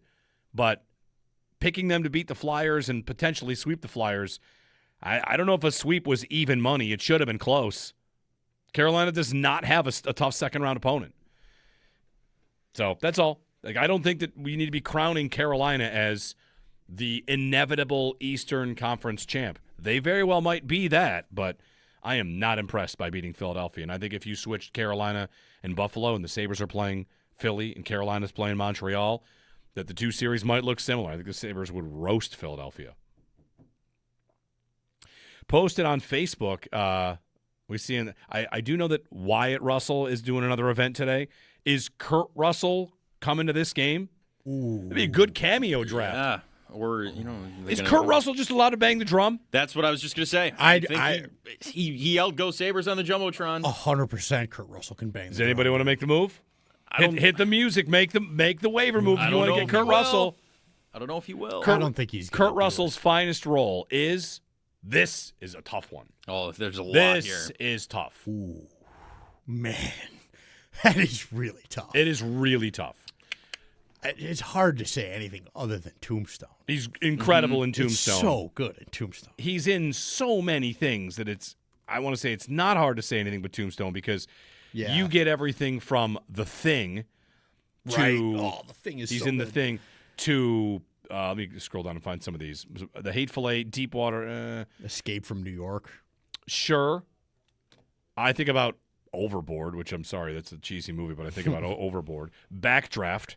Tango and Cash, Big Trouble in Little China. Can't forget about Miracle, too. I don't know if Miracle. we mentioned it. Yeah. I mean, he's in a lot of stuff. Is it Guardians of the Galaxy? He's got a cameo in that? No, he's like the villain. He's the villain. Oh, that's right. That's right. Yeah. He's Star-Lord's dad. Yeah. Ego. Ego. Didn't love that storyline. Thought it was it was pretty little weak. Gunsmoke. Gunsmoke's good, too. Wasn't he in a Christmas movie? He's in Vanilla Sky. He was Santa Claus. Oh, he was good in The Hateful Eight, too. Oh, okay, yeah. Death Proof is a good one. Death Proof and Grindhouse, those are both good. Bone Tomahawk. Oh, that movie jacked me up for a week. I still got to think Tombstone. If he just walks in, how many people, if they walk in the building, the Sabres like, oh, excuse me, here's the drum mallet. Oh. How many people have that status? I'm not sure. Are we taking former Sabres out of it? Yeah, I mean, like a Kurt Russell. Yeah. Like Tom Hanks walks in the building. Did they give him the mallet? Yes. Wolf Blitzer. You and your Wolf Blitzer. Get this kid off a Wolf Blitzer. That's a good question. Who's like the... Someone sees it and they just think like, excuse me, I'd like to bang the drum. It's Drake. Right. Toronto. No. Captain Ron for Kurt Russell. Yes. Wyatt Earp's my guy, though. Wyatt Earp. I just saw a Tombstone clip yesterday. It came like across one of my social I feeds. see a Tombstone like hype edit every day. Yes. You can watch a 30-second Tombstone hype edit, and there are 12 very famous people in it. Yes. The cast is unbelievable. Val Kilmer's in there. Yeah. Kurt Russell's in there. Billy Zane. Billy Zane.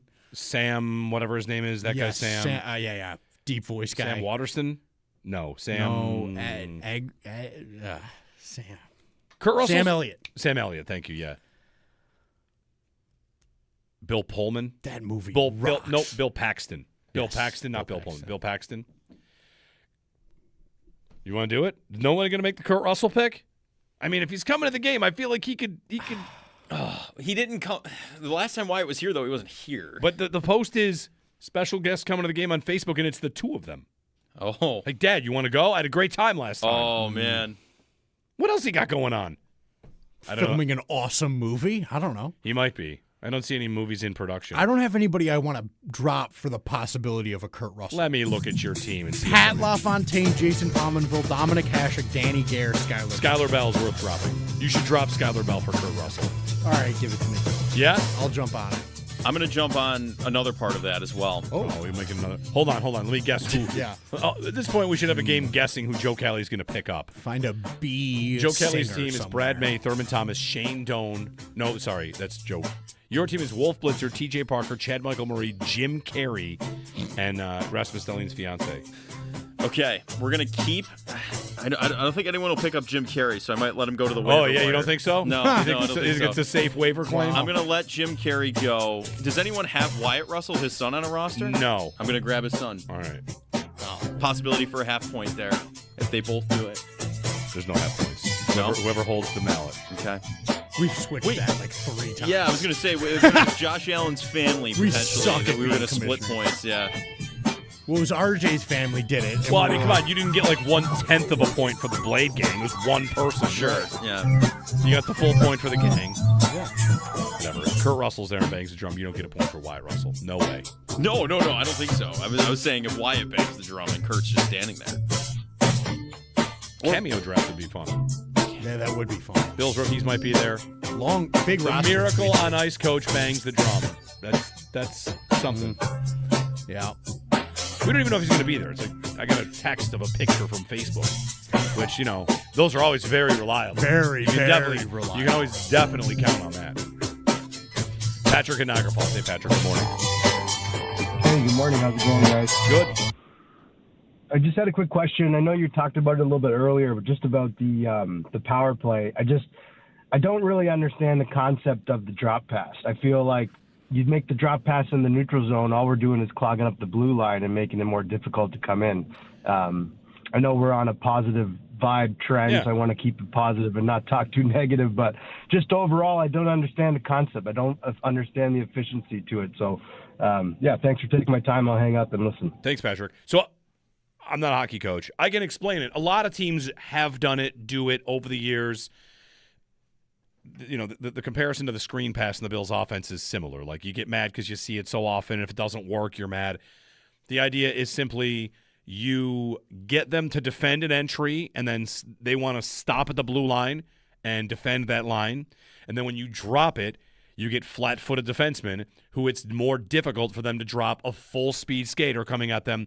And whether you chip it by or you stick handle through them, gain the zone, it's just you are flat-footing the penalty kill that was trying to stop you initially, which is why I do think you can almost kind of, if I could use the term, play action the drop pass, which is pretend you're going to drop pass it. They start to stop, and then you skate right in. They have done that. They got Dalene on that last game, and it was beautiful. Yep. It was beautiful. So that's the concept behind it, is Right. you just want to flat-foot the defense. Exactly. Attacking with speed is always better than not. And when you're coming in with that speed, you can attack a flat-footed defender 2-on-1, and it's a pretty comfortable spot to be. But when what teams have done well is sagging back in and just getting 4 straight across.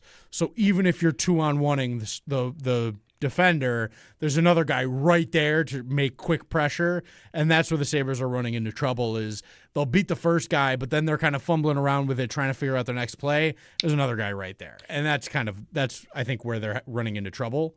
And I would suggest, like you mentioned, like, get them going, fake it, and just drive in, or use all that speed on those flat-footed guys and just chip it right behind them and just go get it because they are great at that 5-on-5. So just see if that skill can translate for you with an extra man. I don't see any reason it wouldn't. You've got an extra guy. And it's not like you don't have good forecheckers on your unit. You've got, Tucks out there, Zuckers out there. Like, those guys can go get it. Even Thompson is great on the forecheck with that long stick. It's also worth pointing out the Sabres' execution of it is part of the problem. Yes, it often, is. 100%. Often the drop pass is to a player that is not in the spot where the drop pass is. In the Boston series, they flat out passed it to the Bruins once or twice. Twice. So, there's the design and then there's the execution, and sometimes the execution of the pass itself has been rough. Subpar. Whether it's timing, could be a lot of things. Yeah, it's a lot of you're doing a lot of trusting because you're dropping it blindly a lot of the time to a guy that you're hoping is in the right spot. And, now, I'm going down a Tombstone deep dive rabbit hole, and this is one of those. Kurt Russell was an old yeller, huh? Is that right? Okay. What? Really? Yeah, I didn't know that. Huh. When Val Kilmer, Doc Holliday, says, "I'll be your Huckleberry," Jake writes in, the saying is not "I'll be your Huckleberry," it's "I'll be your Hucklebearer," and that is about being a pallbearer. And now I'm looking into that. I don't know. I'm going to have a tough time believing that because there's one Reddit post that claims, yes, that is in fact, and that's all I've got is a Reddit post. I feel like I would need the director to tell me that that's what it's supposed to mean. I do not believe that. That doesn't seem right. The phrase is often used as "I'm your man. I'll be your Huckleberry. I'm your man." 19th century slang, Huckleberry meant one was exactly right for the task. So, Jake, I think you have been convinced of something that is not true. I'm gonna in the break. I'm gonna watch. Let's get the clip. Let's get the clip. Let's decide. Even better. I don't know if I'm ready for this world that's the case. I do not believe it. I would be really messed up if he said something other than everything we know would crash down. It's like my favorite movie scene, like maybe ever. It's that scene. So I would be crushed if I had been this whole time completely wrong and it was a Bear situation. While some falsely believe the line is Hucklebearer, a slang for a pallbearer, Val Kilmer confirmed in his 2020 memoir the line is Huckleberry. I was just gonna say his book is called "I'm Your Huckleberry." Yeah. So there you go. Okay. Sorry, Jake. Sorry. We broke Jake's world. Well, that's okay. He thought he had a cool fun fact. I'm glad. It's no longer a cool fun fact. It's okay. He's listening now. He's going to go to whoever told him that and fight him. Extendo Sports, then the Northtown Automotive Extra Point Show is like 13 hours of pregame continues. Jeremy and Joe on WGR.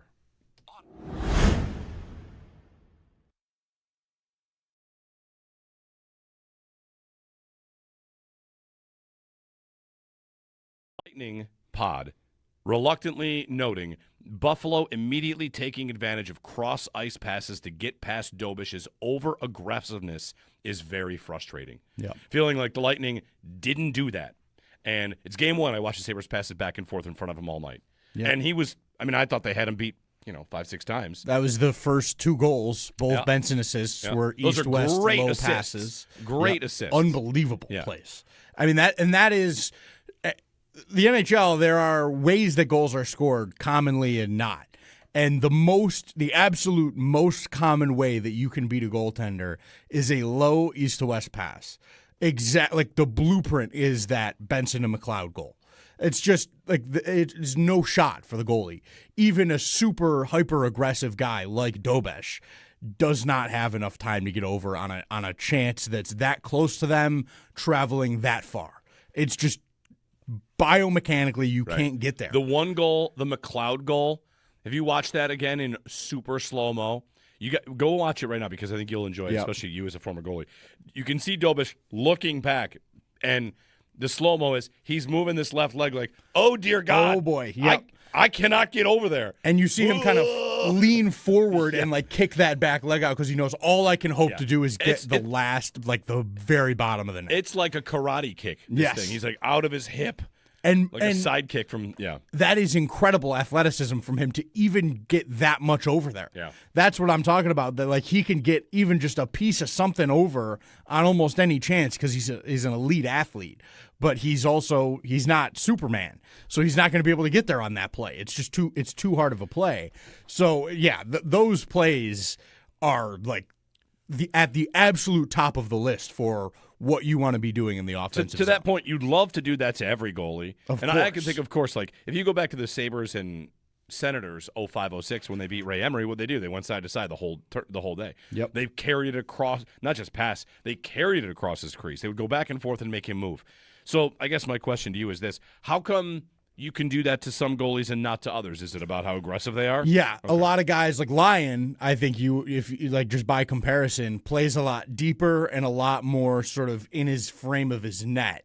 And that allows him, if you think about the path you have to take. So Dobesh is sort of far out in almost white ice. Like Colton Chaos? Yes. The difference between moving from there and getting back to your post is vastly different than moving from 6 inches inside your crease. Right. It's a much smaller distance to travel, right? And it allows you to find the puck earlier and go like, all right, I can get over top of this. This is geometry. So it's exactly what it is. It's geometry and it's angles and math and all of that. Like it's all goes into goaltending, which is crazy as that sounds, but it is real stuff that goaltenders are thinking about.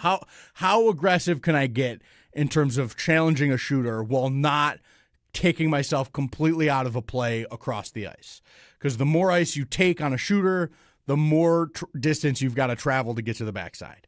So it's a sort of give and take relationship. And Dobush is on the I'm going to take a lot and give up some on that backside. And a guy like Lyon or Hellebuck is another guy that plays really deep in his net and just sort of lets the game come to them. It's a very different style of goaltending.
Okay.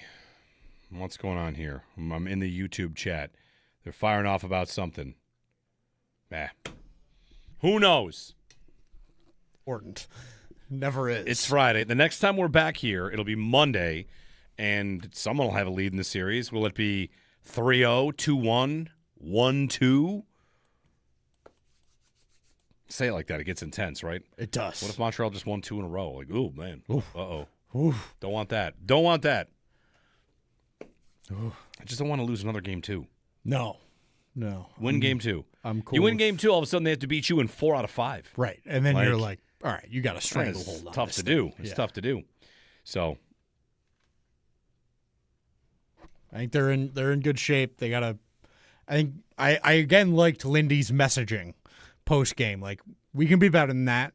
Like don't let those guys get complacent. And he's just like, I think he's pushing all the right buttons right now. So I think they'll be ready to rock tonight. They'll figure out the home ice thing and like really start dominating again, I think. Yeah. I'm ready for it. All three of us in the building. Yeah, let's go. That's fun. Let's go. Yeah, hopefully that pans out for us. That could be a tough scene if not. There was one random note here. Syracuse football is going to play Wake Forest at BMO Field. Whoa. BMO Field, week 0 in Toronto. I saw that. All right. Someone asked, why not play it at Highmark? And the answer is they're not about to roll a college game out before a Bills game. No way. Bills game is going to be the first event. No way. And, of course, like the Toronto exposure, BMO's not that big. You don't have to sell that many seats. BMO's going to host World Cup games this year, too. So, week 0, Wake Forest and Syracuse at BMO Field in Toronto. Week 0.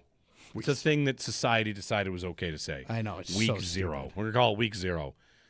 Meanwhile, the basketball tournament went to 76 teams. Congratulations. What a nightmare. It's fine. It's ridiculous. Whatever.